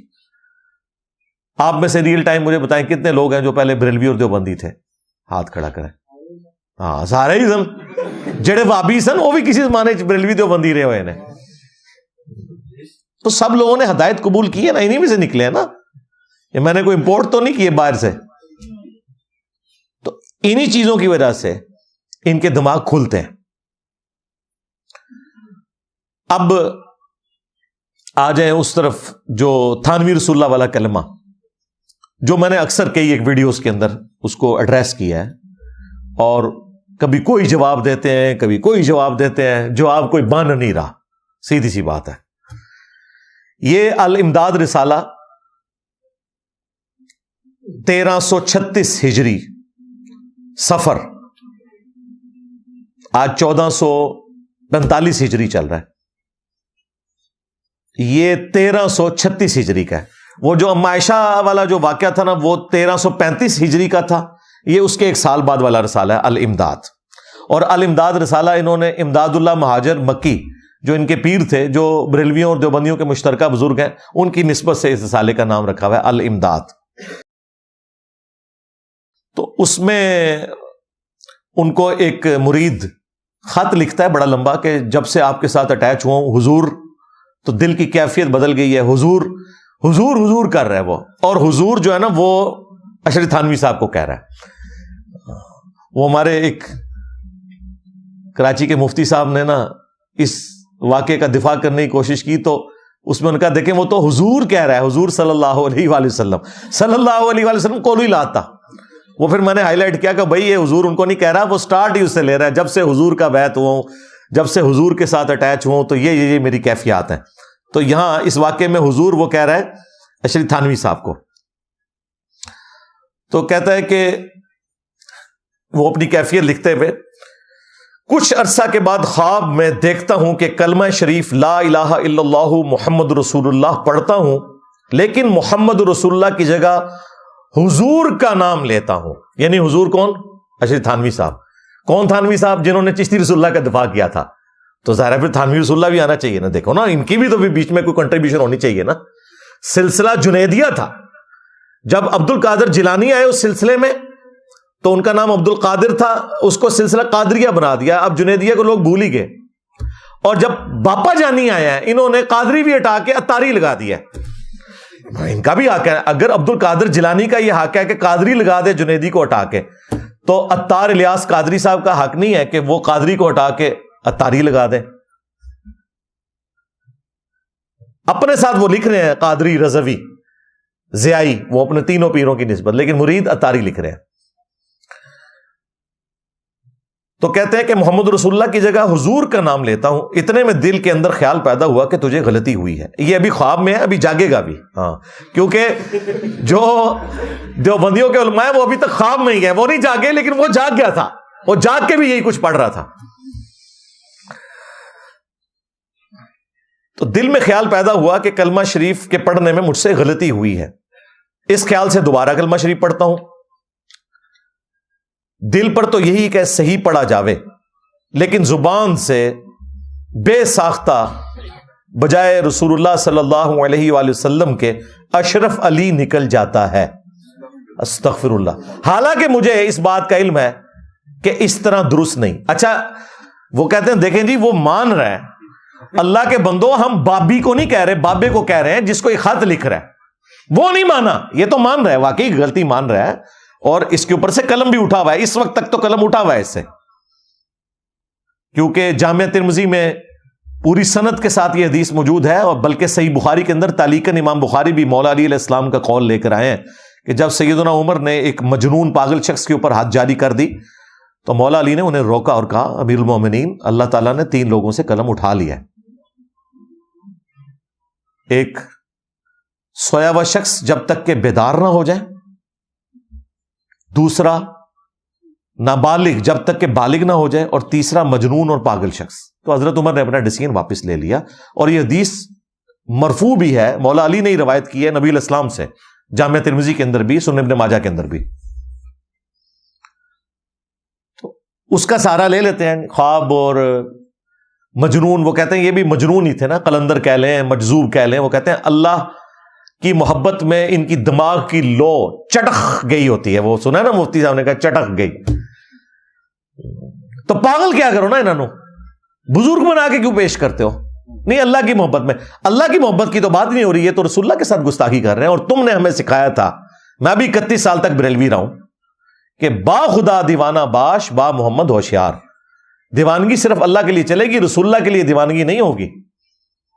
یہ تو رسول اللہ کی شان میں گستاخیاں ہو رہی ہیں، یہاں پہ وہ دیوانگی نہیں چلے گی۔ تو ان کے پاس یہی ایک سہارا تھا، ایک بخاری کی حدیث یہ اٹھا کے تعلیقاً کے جی وہ 3 لوگوں سے قلم اٹھا ہوا ہے، قلم اٹھا ہوا ہے، چھوڑ دو۔ اور بھائی اس سے تو قلم اٹھ گیا، اس کے پیر کو تو حیا ہونی چاہیے تھی، جب اسے لکھا گیا تو وہ اسے توبہ کرواتا کہ تو خواب میں بھی پڑھ رہا ہے اور بیداری میں، اس سے نہیں اس نے پڑھا ہے۔ یہ ایک ان کے پاس لیم ایکسکیوز ہے، 3 لوگوں سے قلم اٹھا ہوا۔ دوسرا ان کے پاس مسلم شریف کی وہ حدیث ہے، تو میرا بندہ میں تیرا رب، وہ جو ایک بندے کی زبان لڑکھڑا گئی، وہ بھی مثال کے طور پہ نبی علیہ السلام نے بیان کیا ایک توبہ قبول کرنے والے کی، اور اس میں الفاظ ہیں من شدت الفرح، خوشی کی شدت کی وجہ سے اس شخص کی زبان لڑکھڑا گئی۔ یہ نہیں کہ اس نے پڑھوایا خود تھانوی رسول اللہ یا چشتی رسول اللہ یا صادق رسول اللہ یا کوئی اور رسول اللہ، نعوذ باللہ من ذالک۔ اور وہ ایک واقعہ تھا اور اس میں موجود تھا کہ خوشی کی شدت کی وجہ سے کہنا وہ چاہ رہا تھا یہ نکل گیا۔ یہ نہیں ہے کہ اس کا دفاع ہوتا رہا اور یہ ہوتا رہا، کوئی لینا دینا نہیں، میں کافی دفعہ اس کو بریف کر چکا ہوں۔ اور تیسرا ان کے پاس دفاع تھا جی کتابیں تبدیل ہو گئی ہیں، وہ تو میں نے ختم کر دیا، کتابیں کوئی نہیں بدلیاں۔ احمد بریلوی سے بھی ثابت ہو گیا، پیر میر علی شاہ صاحب سے بھی ثابت ہو گیا، اشرف تھانوی صاحب سے بھی ثابت ہو گیا۔ ان لوگوں کے قلم کی سیاہی تو ابھی خشک بھی نہیں ہوئی ہے، اب کہاں بھاگو گے؟ پرانوں کو تو کہہ لو گے کتابیں بدل گئیں، اس کا مطلب ہے ان کے زمانے تک بھی کتابیں نہیں بدلی ہوئی تھیں۔ ان بزرگوں نے اگر اپنے زمانے میں 8 سے 100 سال پہلے دفاع کیا ہے تو ان کے زمانے کی کتابوں میں موجود تھا، ان کے دماغ میں کیوں نہیں آیا کتابیں بدل گئی ہیں؟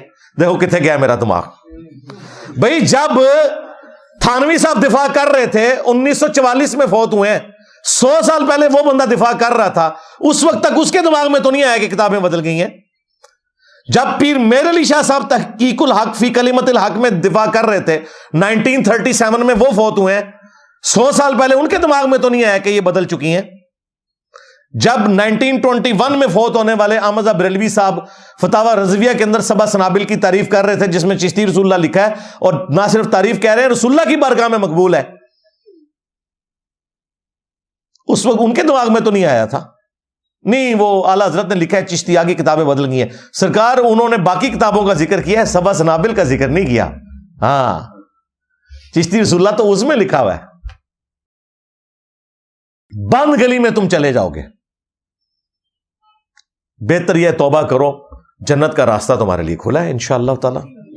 ہم آپ کو یہ نہیں کہیں گے کہ آپ جو ہیں وہ جونیئر مسلمان ہیں اور ہم سینئر مسلمان ہیں، ہم رسپیکٹ کریں گے، بلکہ آپ کے لیے ڈبل اجر ہوگا اگر آپ حق کو قبول کریں۔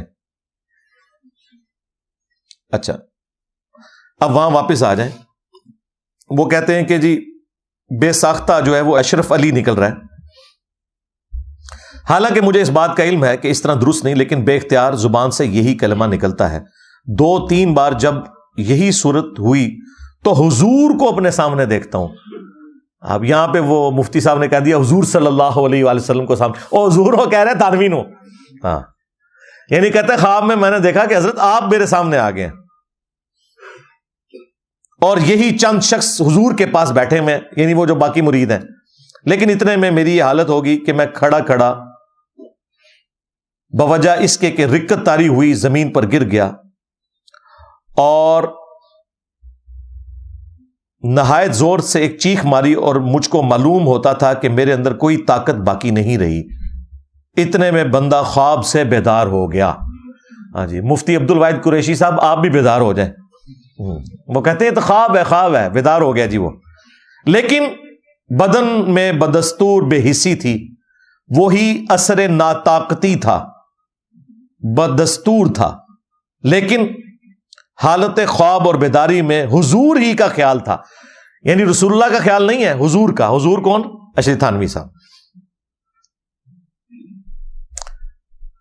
لیکن حالت بیداری میں کلمہ شریف کی غلطی پر جب خیال آیا تو اس بات کا آمادہ ہوا کہ اس خیال کو دل سے دور کیا جاوے, اس واسطے کہ پھر کوئی ایسی غلطی نہ ہو جاوے. اسی خیال سے بندہ بیٹھ گیا, یعنی اٹھ کے بیٹھ گیا, اور پھر دوسری کروٹ لیٹ کر کلمہ شریف کی غلطی کے تدارک میں رسول اللہ صلی اللہ علیہ وآلہ وسلم پر درود شریف پڑھنا شروع کر دیا. لیکن پھر بھی یہی کہتا ہوں, اللہم صلی علی سیدنا و نبینا و مولانا اشرف علی. استغفر اللہ. دیکھیں ذرا کتنے اس طرح تو کبھی درود شریف بھی نہیں پڑھا ہوگا انہوں نے اتنے لمبے القابات کے ساتھ. استغفر اللہ. حالانکہ اب بیدار ہوں, خواب نہیں ہے, لیکن بے اختیار ہوں. بالکل جی, بے اختیار ہے تو کیا کی نسی بیعت ہو جا کے اے فیض تو لبنا سی. مجبور ہوں, زبان اپنے قابو میں نہیں. اس روز سے ایسا ہی کچھ خیال رہا تو دوسرے روز بیداری میں رکت رہی, بہت رویا. بہت سی وجوہات ہیں جو حضور کے ساتھ باعث محبت ہے. حضور کون؟ اشرف تھانوی صاحب. کہتے ہیں یہ وہ بتانا چاہ رہا ہے کہ حضرت آپ کی عقیدت میں دیکھیں میں کس لیول تک ہوں کہ مجھے نبی الاسلام کی جگہ بھی آپ ہی نظر آتے ہیں. آپ کی زبان درود شریف کے کیس میں بھی آتا ہے, کلمے کے کیس میں بھی آتا ہے. مجھے بتائیں یہ خط اگر کوئی زرداری صاحب کو لکھ دے اور تھانوی رسول اللہ کی بجائے زرداری رسول اللہ لکھے, یا خان صاحب کو لکھ دے نیازی رسول اللہ, یا نواز شریف صاحب کو میاں رسول اللہ لکھ دے, میں آپ کو اللہ کی قسم اٹھا کے کہتا ہوں یہ تینوں بھی جو ہے نا کانپنا شروع کر دیں گے. وہ کہیں گے خدا دا نائی مروان لگا ہے سانو. لیکن ادھر دیکھیں یہ جواب کیا لکھ رہے ہیں. یہ کہتے ہیں جی یہ تھانوی صاحب کے مرید کو برا کہتا ہے, اس بیچارے کا تو اختیار نہیں تھا. ہم یہ نہیں کہہ رہے کہ بابی برا تھا, ہم بابے کو کہہ رہے ہیں کہ تمہیں کوئی خط لکھے تو تم کہو کہ یار تو آپ ہی جنم ہی جائیں گا, منو بھی لے کے جائیں گا, شیطان دے ہتھے چڑھ گئے. یہی کہیں گے نا. جواب, اس واقعہ میں تسلی تھی. یہ انہوں نے ایمانداری کیا, انہوں نے خواب نہیں لکھا, انہوں نے مان لیا کہ یہ واقعہ تھا جو خواب میں بھی تھا, بیداری میں بھی تھا. اس واقعہ میں تسلی تھی کہ جس کی طرف تم رجوع کرتے ہو, یعنی میں پیر ہوں تمہارا, میری طرف تم رجوع لاتے ہو, وہ بعون ہی تعالی, اللہ کی مدد سے وہ آپ کا پیر متبع سنت ہے. بس ایک لائن میں جواب لکھا ہے. سوال ہویا 2 صفحیاں دا, اس کی بجائے لکھتے ہیں کہ بھئی لا حول ولا قوت الا باللہ کی تسبیح روزانہ پڑھ, اعوذ باللہ من الشیطان الرجیم پڑھ, تاکہ اللہ تعالیٰ تجھے اس سارے معاملے سے باہر نکالے. تو ہمارے استاد غامدی صاحب بھی جو ہے نا وہ انہوں نے بھی خام خواہ جو ہے نا اس کا دفاع اس اعتبار سے کیا کہ بھی تصوف میں یہ ذرا معاملات اور ہوتے ہیں اور اس طرح بزرگوں پہ گرفت نہیں کی, کون سی دین کی خدمت ہو رہی ہے. پھر بعد میں جب پریشر آیا تو انہوں نے کہا نہیں میرا تو یہ عقیدہ نہیں ہے, میں ان کے رخ سے بتا رہا. ان کے رخ سے 2 گھنٹے ضائع کرنا اپنی زندگی کے یہ بتانے کے لیے کہ وہ یہ گند کیوں کھاتے تھے, یہ تو اسی طریقے سے ہے کہ کوئی بیٹھ کے گند کھائے, آپ 2 گھنٹے میں لیکچر ریکارڈ کرائیں. نہیں, آپ کو پتہ نہیں ہے جب اس کی پہلی چمچ جاتی ہے تو یہ ٹیسٹ آتا ہے, تو دوسری چمچ جاتی ہے تو یہ ٹیسٹ. اتنا فالتو ٹائم ہے تھوڑے کول یار, خدا دا نا جی, اللہ کو ڈر جاؤ. اور پھر اس دن سے دیوبندی بڑے خوش ہیں. دیکھیں جی انجینئر صاحب جو ہے نا وہ ہمارے بزرگ, دیکھیں یہ غامدی صاحب بھی تو ہے نا, تو وہ اسی کے لیے غامدی صاحب کر رہے تھے. انہوں نے دنیا میں اپنا اجر لے لیا. میں نے تو دنیا میں کسی سے کوئی اجر نہیں لینا, آخرت میں اجر انشاءاللہ تعالی, انشاءاللہ تعالی. تو یہ جناب واقعہ مکمل ہوا. میں نے اکثر اوقات اس کو بیان کیا. اینڈ پہ میں دیوبندی پبلک کو ہوشیار کرنے کے لیے باقی مسلمانوں کو بھی, خواہ وہ بریلوی ہوں, اہل حدیث ہوں, شیعہ ہوں, دیوبندی ہوں, سب کے لیے چند ایک آیات اور حق چار یار کی نسبت سے 4 مثالیں میں پیش کروں گا صحابہ اکرام کی زندگی سے کہ ان کا ایٹیچیوڈ کیا تھا، کہ کیا وہ بھی اسی طریقے سے اندھے بن کر کسی کے پیچھے چلتے تھے یا واقعی وہ دیکھتے تھے کہ قرآن و سنت کیا کہتا ہے۔ لیکن تفصیل میں جانے سے پہلے ایک دفعہ درود شریف پڑھ لیں۔ اللہم صلی علی محمد وعلی آل محمد واصحاب محمد وازواج محمد وامت محمد اجمعین الی یوم الدین۔ میرے بھائیو، قرآن حکیم میں اللہ تبارک و تعالی نے یہود و نصارہ کی خرابیوں کا ذکر کرتے ہوئے ایک خرابی کا ذکر کیا۔ سورہ التوبہ کی آیت نمبر 31، اتخذوا احبارہم ورہبانہم اربابا من دون اللہ۔ یہود و نصارہ نے اپنے احبار کو یعنی علماء کو اور رہبان یعنی صوفیاء کو، جوگیوں کو رب مان لیا ہوا تھا اللہ کے مقابلے پر۔ اب یہ جو ایٹیچیوڈ ہے اس کی ایکسپلینیشن خود نبی صلی اللہ علیہ وآلہ وسلم نے کی۔ عدی ابن حاتم جو مشہور فیاض عرب کے تھے، حاتم تائی، وہ کرسچن تھے اور ظاہر اہل فطرت میں وہ، ان کا بیٹا جو ہے وہ مسلمان ہوا، صحابی عدی ابن حاتم۔ وہ کہتے ہیں کہ میرے گلے میں سلیب لٹکی ہوئی تھی، اسی حالت میں میں نے اسلام قبول کیا اور میں نے رسول اللہ صلی اللہ علیہ وآلہ وسلم سے عرض کی کہ اے اللہ کے رسول صلی اللہ علیہ وآلہ وسلم، قرآن میں ایک آیت ایسی ہے جو مجھے کھٹکتی ہے، اور وہ آیت یہ ہے کہ یہود و نصارہ نے اپنے علماء کو اور اپنے صوفیوں بزرگوں کو رب مان لیا تھا اللہ کے مقابلے پر۔ تو یا رسول اللہ، ہم تو اپنے علماء اور بزرگوں کی پرستش تو نہیں کرتے تھے، تو قرآن میں ہمیں اس اعتبار سے کیوں کہا گیا؟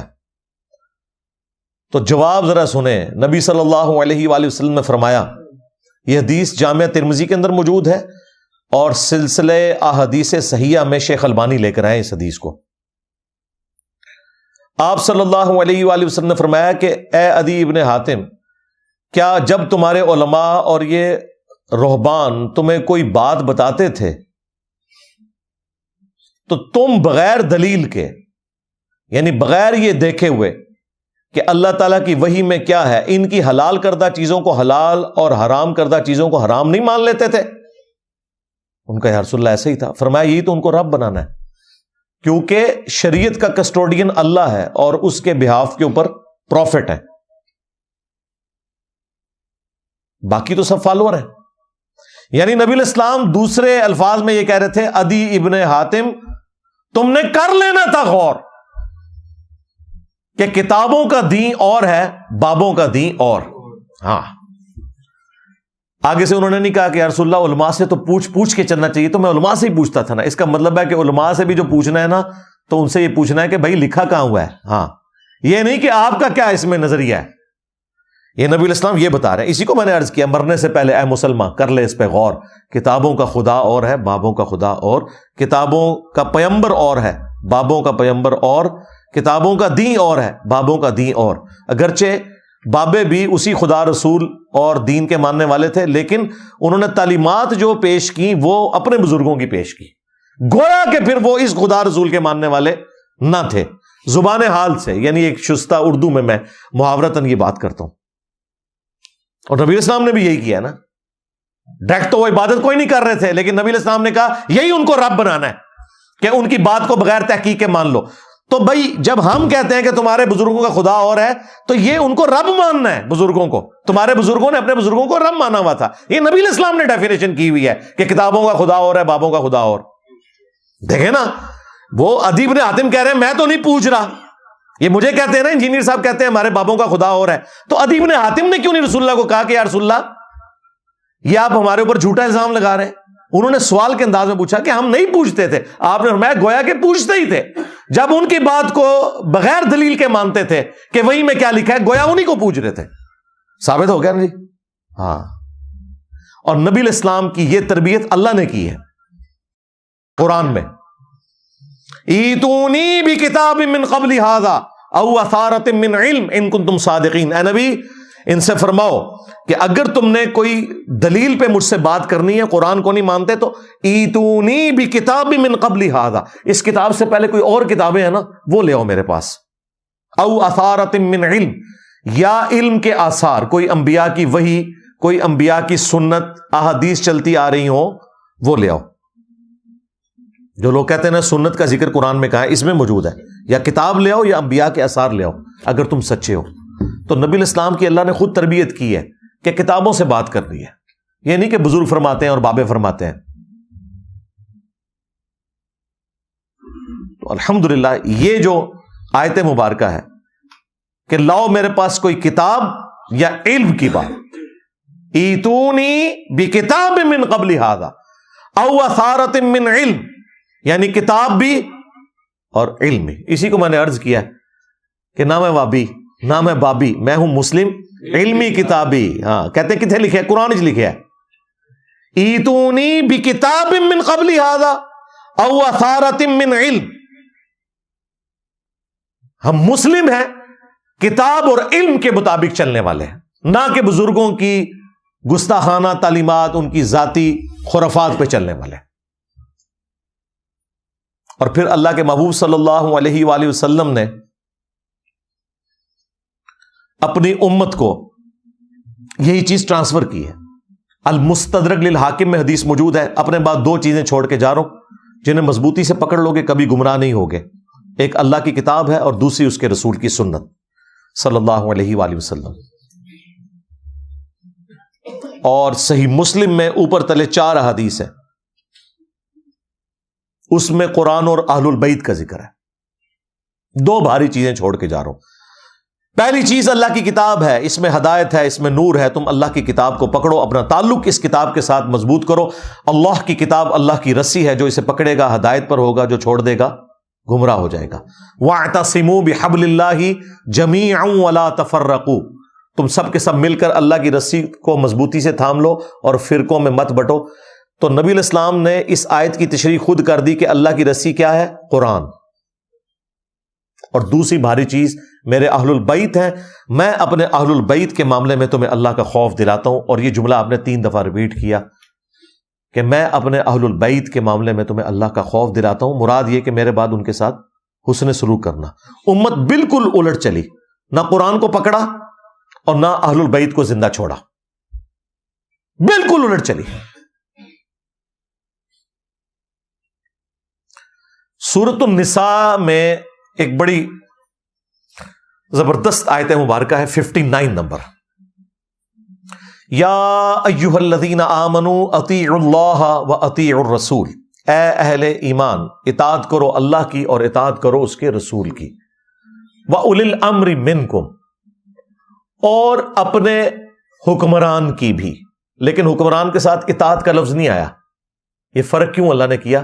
تاکہ یہ پتہ چل جائے کہ ایبسولوٹ اطاعت اللہ اور اس کے رسول کی ہے، حکمران کی ریلیٹو ہے۔ اطاعت کا لفظ اللہ کے ساتھ بھی ہے، رسول کے ساتھ بھی، اطیعوا اللہ واطیعوا الرسول، لیکن پھر تیسری دفعہ اطیع کا لفظ نہیں آیا۔ ویسے تو دوسری دفعہ بھی ضرورت نہیں تھی، اللہ کی اطاعت رسول کی اطاعت تو ایک ہے، من یطع الرسول فقد اطاع اللہ، جس نے رسول کی اطاعت کی اس نے اللہ کی اطاعت کی۔ لیکن اللہ تعالیٰ نے فرق واضح کرنا تھا کہ 2 ہستیاں ہیں جن کی ایبسولوٹ اطاعت ہوگی، اللہ اور اس کے رسول کی، وَأُولِي الْأَمْرِ مِنْكُمْ، لیکن جو تم میں حکمران ہے اس کی بھی اطاعت ہوگی، خلیفہ وقت کی۔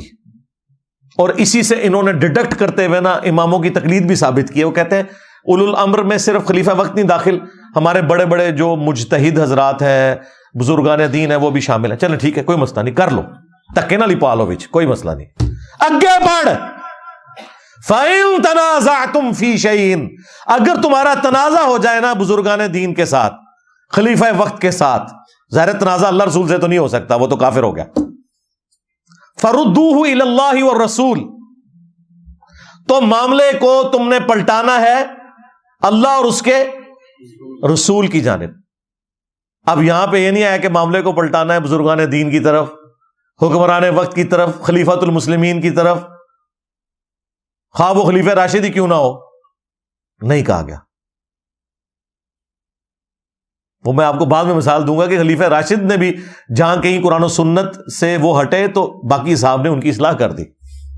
اگرچہ خلیفہ راشد کے لیے تھا علیکم بسنتی و سنت الخلفاء راشدین المہدیین، لیکن اس کا مطلب کسی صحابی نے یہ نہیں لیا کہ خلیفہ راشد اگر قرآن و سنت کے خلاف کوئی فیصلہ کرے، بدنیتی کے اوپر نہیں، انجانے میں، تو ہم نے اس کے پیچھے چلنا ہے. نہیں، اس کی بھی اصلاح کرنی ہے. فَإِن تَنَازَعْتُمْ فِي شَيْءٍ، اگر تنازع ہو جائے تمہارا کسی معاملے میں تو معاملے کو پلٹانا ہے اللہ اور اس کے رسول کی طرف. إِن كُنتُمْ تُؤْمِنُونَ بِاللَّهِ، اگر تم اللہ پر ایمان لاتے ہو، وَالْيَوْمِ الْآخِرِ، اور آخرت کے دن کے اوپر ایمان لاتے ہو،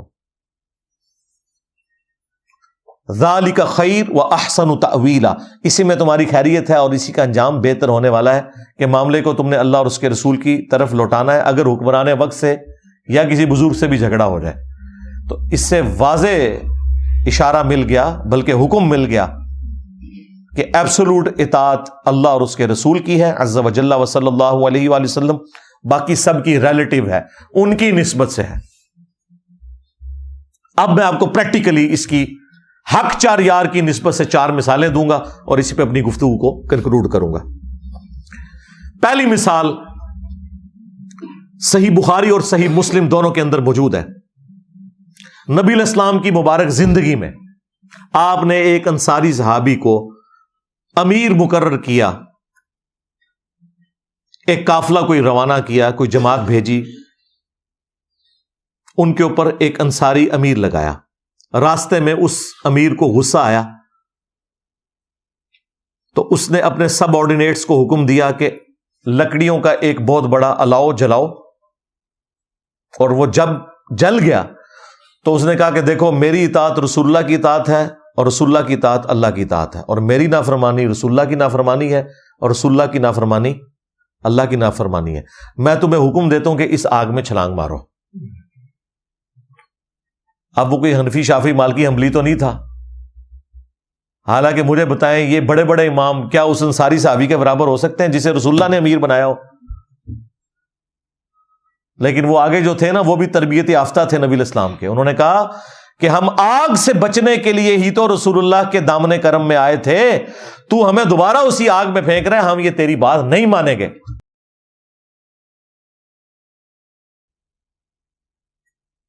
واپسی پہ یہ جھگڑا رسول اللہ کی خدمت میں جب پیش کیا گیا تو آپ صلی اللہ علیہ وآلہ وسلم نے فرمایا اگر تم اس کی بات مان لیتے میرے امیر کی بھی، حالانکہ انہوں نے جو امام کھڑے کیے نا وہ رسول اللہ کے کھڑے کردہ امام نہیں ہیں، ہم ان کے احترام کرتے ہیں، لیکن ان کی طرف جو چیزیں غلط منسوب ہیں انہیں ہم غلط کہیں گے. جس طرح ہم حضرت عیسیٰ ابن مریم کا تو احترام کرتے ہیں، لیکن عیسیٰ ابن مریم کی طرف جو غلط عقیدے منسوب کر دیے کرسچنز نے وہ ہم ماننے کے لیے تیار نہیں ہیں. آپ نے فرمایا اگر تم اس کی اطاعت کرتے اور اس آگ میں چھلانگ لگاتے تو جہنم کی آگ میں جا کے نکلتے سیدھے. پھر نبی علیہ السلام نے فرمایا اللہ کی نافرمانی میں مخلوق کی اطاعت نہیں ہے، مخلوق کی اطاعت صرف معروف میں ہے، منکر میں نہیں ہے. بالکل کلیئر کٹ عقیدہ. مجھے بتائیں اگر نبی علیہ السلام کا مقرر کردہ امیر اس کی تقلید نہیں ہو سکتی، اس کے پیچھے آپ اندھے بن کر نہیں چل سکتے، تو باقی تے کوئی وڈے تو وڈا امیر، کوئی بزرگ امام تے شاہی کوئی نہیں اس صحابی کے مقابلے پہ جس کے پیچھے نبی علیہ السلام کھڑے میں. دوسری مثال بھی بخاری اور مسلم دونوں کے اندر موجود ہے. حضرت عمر فاروق رضی اللہ تعالیٰ عنہ کے دور میں خلیفہ راشد ہیں، پیروی کا حکم ہے، لیکن کہاں تک پیروی کا حکم ہے؟ جہاں تک قرآن و سنت سے وہ مطابقت رکھ کے چلیں، جہاں کہیں ان سے مس ہینڈلنگ ہو ظاہر انسان ہے، پھر ان کی پیروی نہیں ہے اس معاملے میں، بلکہ ان کی اصلاح کی جائے گی.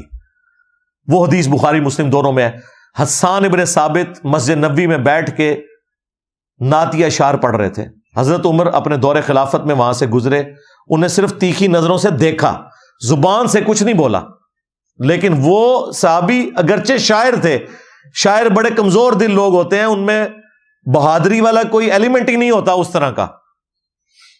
اور پھر حضرت عمر سامنے کھڑے ہوں، ان کا عمر اس طرح مت دیکھ میری طرف، تجھ سے بہتر شخص مسجد میں ہوتے تھے، میں انہیں بھی نعت سناتا تھا.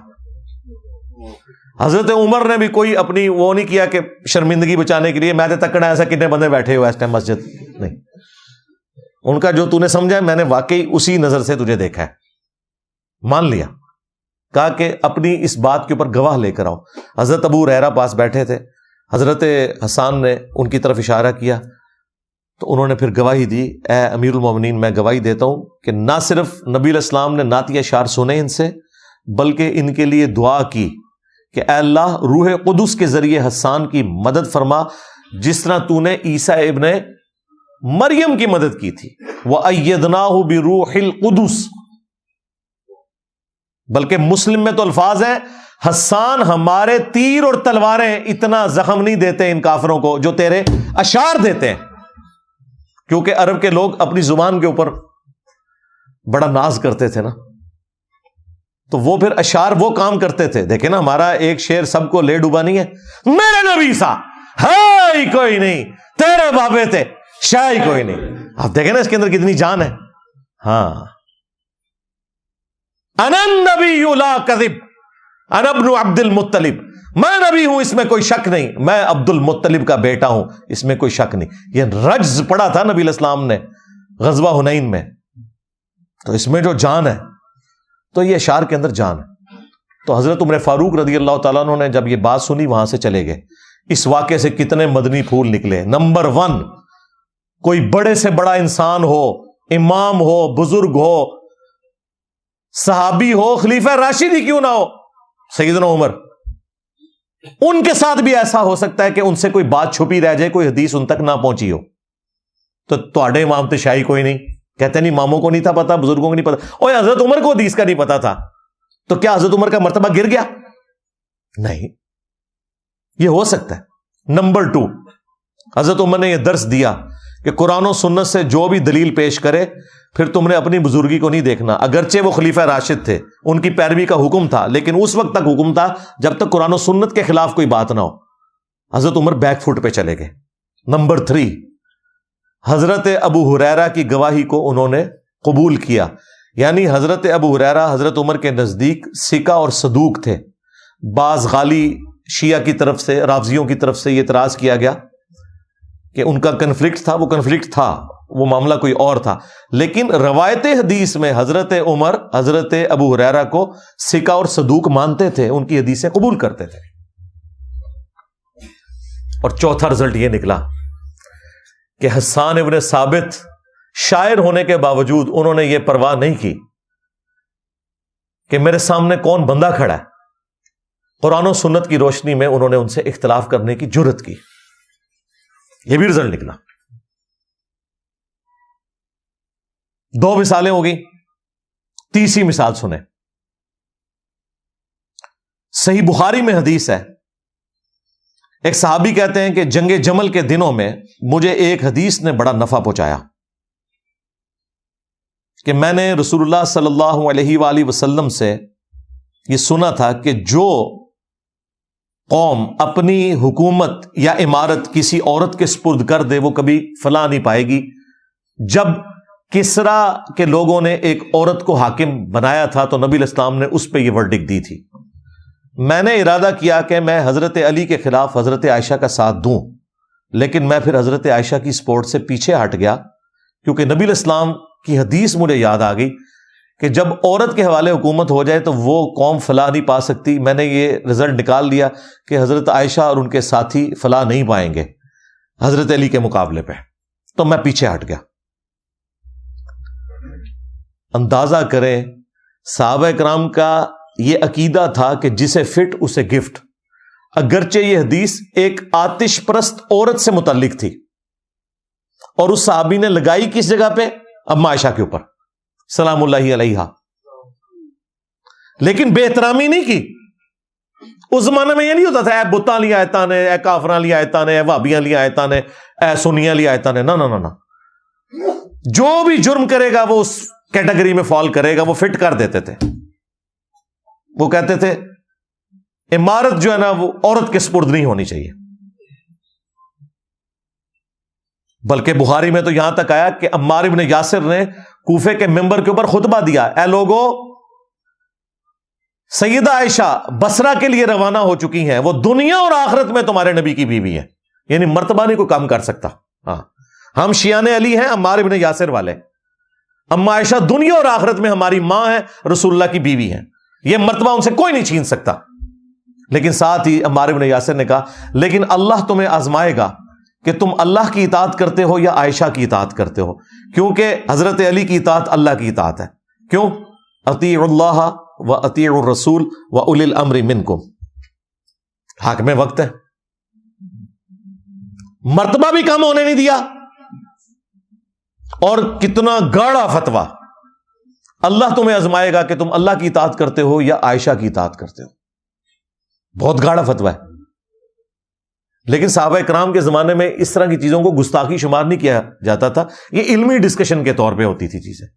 آج چونکہ سنی شیعہ کنفلکٹ ہے، لوگوں کو فوراً فکر پڑ جاتی ہے یہ ہو گیا وہ ہو گیا۔ 3 مثالیں ہو گئی، چوتھی مثال سنیں۔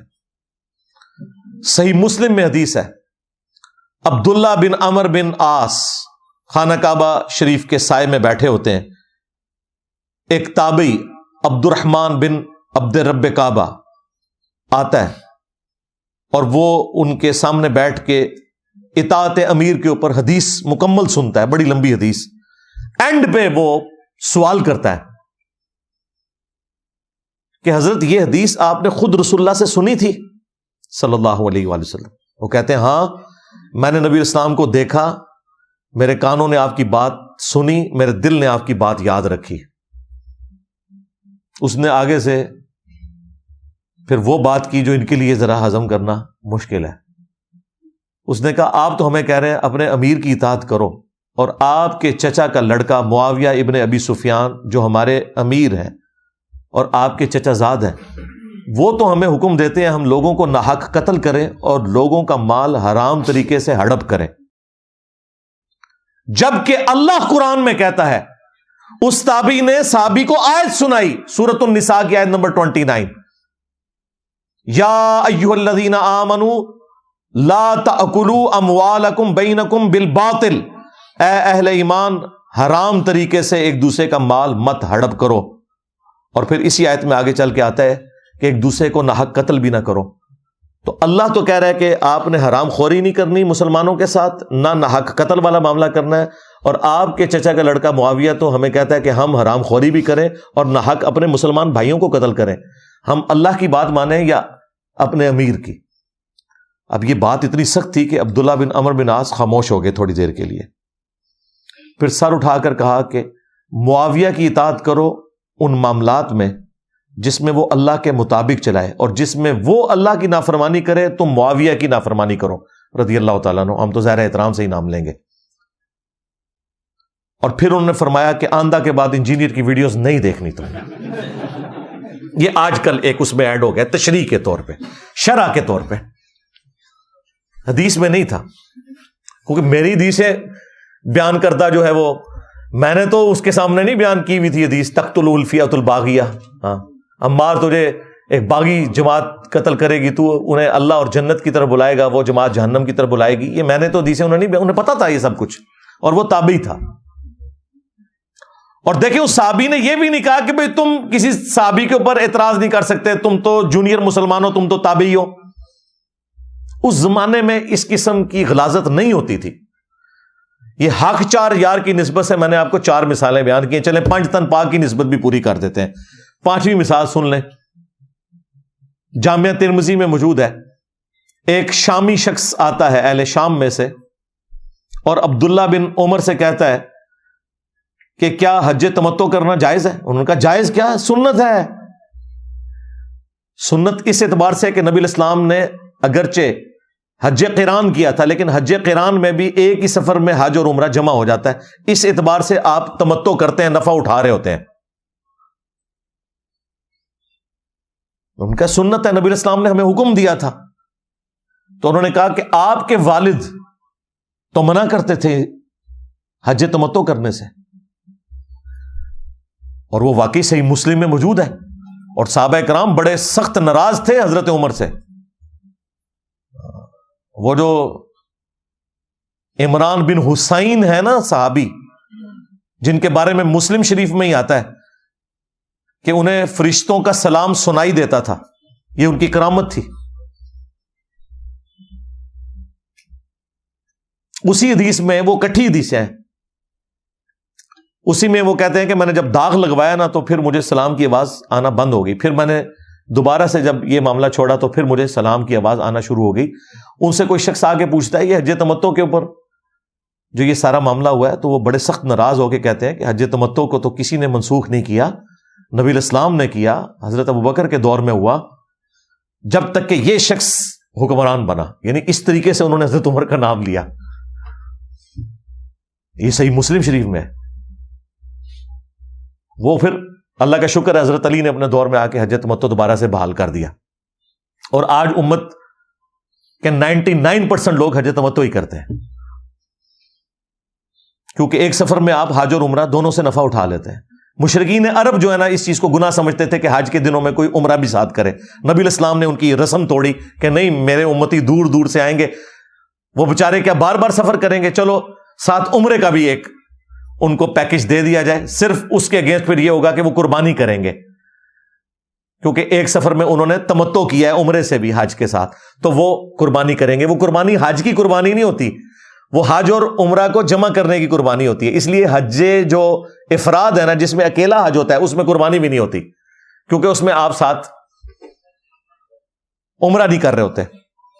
تو ترمذی کے الفاظ ہیں، ابن عمر رضی اللہ تعالیٰ عنہ سے جب اس شامی نے کہا نا کہ آپ کے والد تو منع کرتے تھے حج تمتع سے، انہوں نے کہا مجھے بتاؤ اگر کسی بات کا رسول اللہ حکم دیں اور میرا والد کوئی اور بات کرے تو کیا میرے باپ کی بات مانی جائے گی یا رسول اللہ کی بات مانی جائے گی؟ اس نے کہا حضور کی بات مانی جائے گی. تو انہوں نے کہا پھر حضور تو کرتے تھے، آپ نے حکم دیا تھا. اچھا وہ کتنا ہوشیار تھا، وہ اس نے پہلے منوایا حضرت عبداللہ بن عمر سے. کیسے منوایا کہ جی حج تمتع جائز ہے نا جی، تاکہ بعد میں بتایا کہ تو ابا جی نے بھی اس طرح کیتا سی، اور وہ ایکسپیکٹ کر رہا تھا کہ شاید ابے کی دھونس سن کے تو عبداللہ بن عمر بیک فٹ پہ چلے جائیں گے. انہوں نے کہا نہیں، میرا باپ بھی اگر کہے تو اس سے کیا فرق پڑتا ہے. کسی نے نہیں کہا کہ آپ کے ابا جنہوں نے رومن اور پرشین امپائر کو گرایا، امیر المومنین، خلیفہ راشد، اور آپ ان کے بارے میں یہ بات کر رہے ہیں کہ ان کی بات نہیں مانی جائے گی. ان کو پتا تھا رسول اللہ کے مقابلے پہ بات ہو رہی ہے. یہی تو ہم نے عرض کیا ہے، میرے نبی سا ہے ہی کوئی نہیں، کوئی بڑے سے بڑا بابا بزرگ شاید ہی کوئی نہیں نبی کے مقابلے پہ، ہمارے مقابلے پہ نہیں. خود انہوں نے یہ ہمیں بتایا تھا جی، کوئی بڑے سے بڑا غوث کتب ابدال کوئی ولی ہو کسی صحابی کے گھوڑے کے قدموں کی خاک نہیں، کہتے تھے نا. اور تم تو اپنے بابوں کو جانوروں سے بھی بدتر کہتے تھے. ہم تو صرف کہتے ہیں میرے نبی سا ہے ہی کوئی نہیں، تیرے بابے تشائی کوئی نہیں، یعنی ہمارے نبی کے مقابلے پہ. اور تم تو کہتے تھے تمہارے بابے صحابہ کے جانوروں سے بھی بدتر ہیں. اس وقت نہیں کسی کو خیال آیا کہ یہ گستاخی ہو رہی ہے بابوں کی. دیکھا کتنے گیا دماغ. انجینئر صاحب کوئی بھی بات کرتے نا وہ فوراً تختہ مشق بن جاتی ہے، حالانکہ اس سے ورسٹ فارم میں ان کے بزرگوں کے ہاں وہ چیزیں ایگزسٹ کرتی ہیں. یہ میرا فیوریٹ ٹاپک ہے، اس پہ بہت کچھ بولا جا سکتا ہے. جس سے شوق ہے تو مسئلہ 197 میرا دیکھے، اسی ٹاپک کے اوپر ہے. ایک اور ویڈیو ہے میری تقلید کے نام کے اوپر، ڈرامہ بازی، اور کافی ساری ویڈیوز میری اس حوالے سے موجود ہیں. میں نے یہ ساری باتیں کنکلوڈ کرتے ہوئے اس لیے کی تاکہ آپ کو اوورال عقیدہ پتہ چلے. یہی باتیں میں پچھلے 15 سال سے کرتا آ رہا ہوں سکیٹرڈ فارم کے اندر، لیکن جب اس طرح کی کوئی چیز سامنے آتی ہے تو پھر ایک موقع مل جاتا ہے کہ پھر دوبارہ سے وہ چیزیں ریکال کی جائیں، جو بکھری ہوئی تھیں ایک جگہ دوبارہ سے جمع ہو جائیں، تاکہ ہم ختم نبوت صلی اللہ علیہ وآلہ وسلم کی برکت سے رسول اللہ صلی اللہ علیہ وآلہ وسلم کی بھولی بھالی امت کو ان بزرگوں کے چنگل سے نکال کر اس شخص کے قدموں میں لے آئیں جس کی قبر مدینے میں ہے، صلی اللہ علیہ وآلہ وسلم. صلو علی محمد وآل محمد، اللہم صلی علی محمد وعلی آل محمد واصحاب محمد وازواج محمد وامت محمد اجمعین الی یوم الدین، آمین.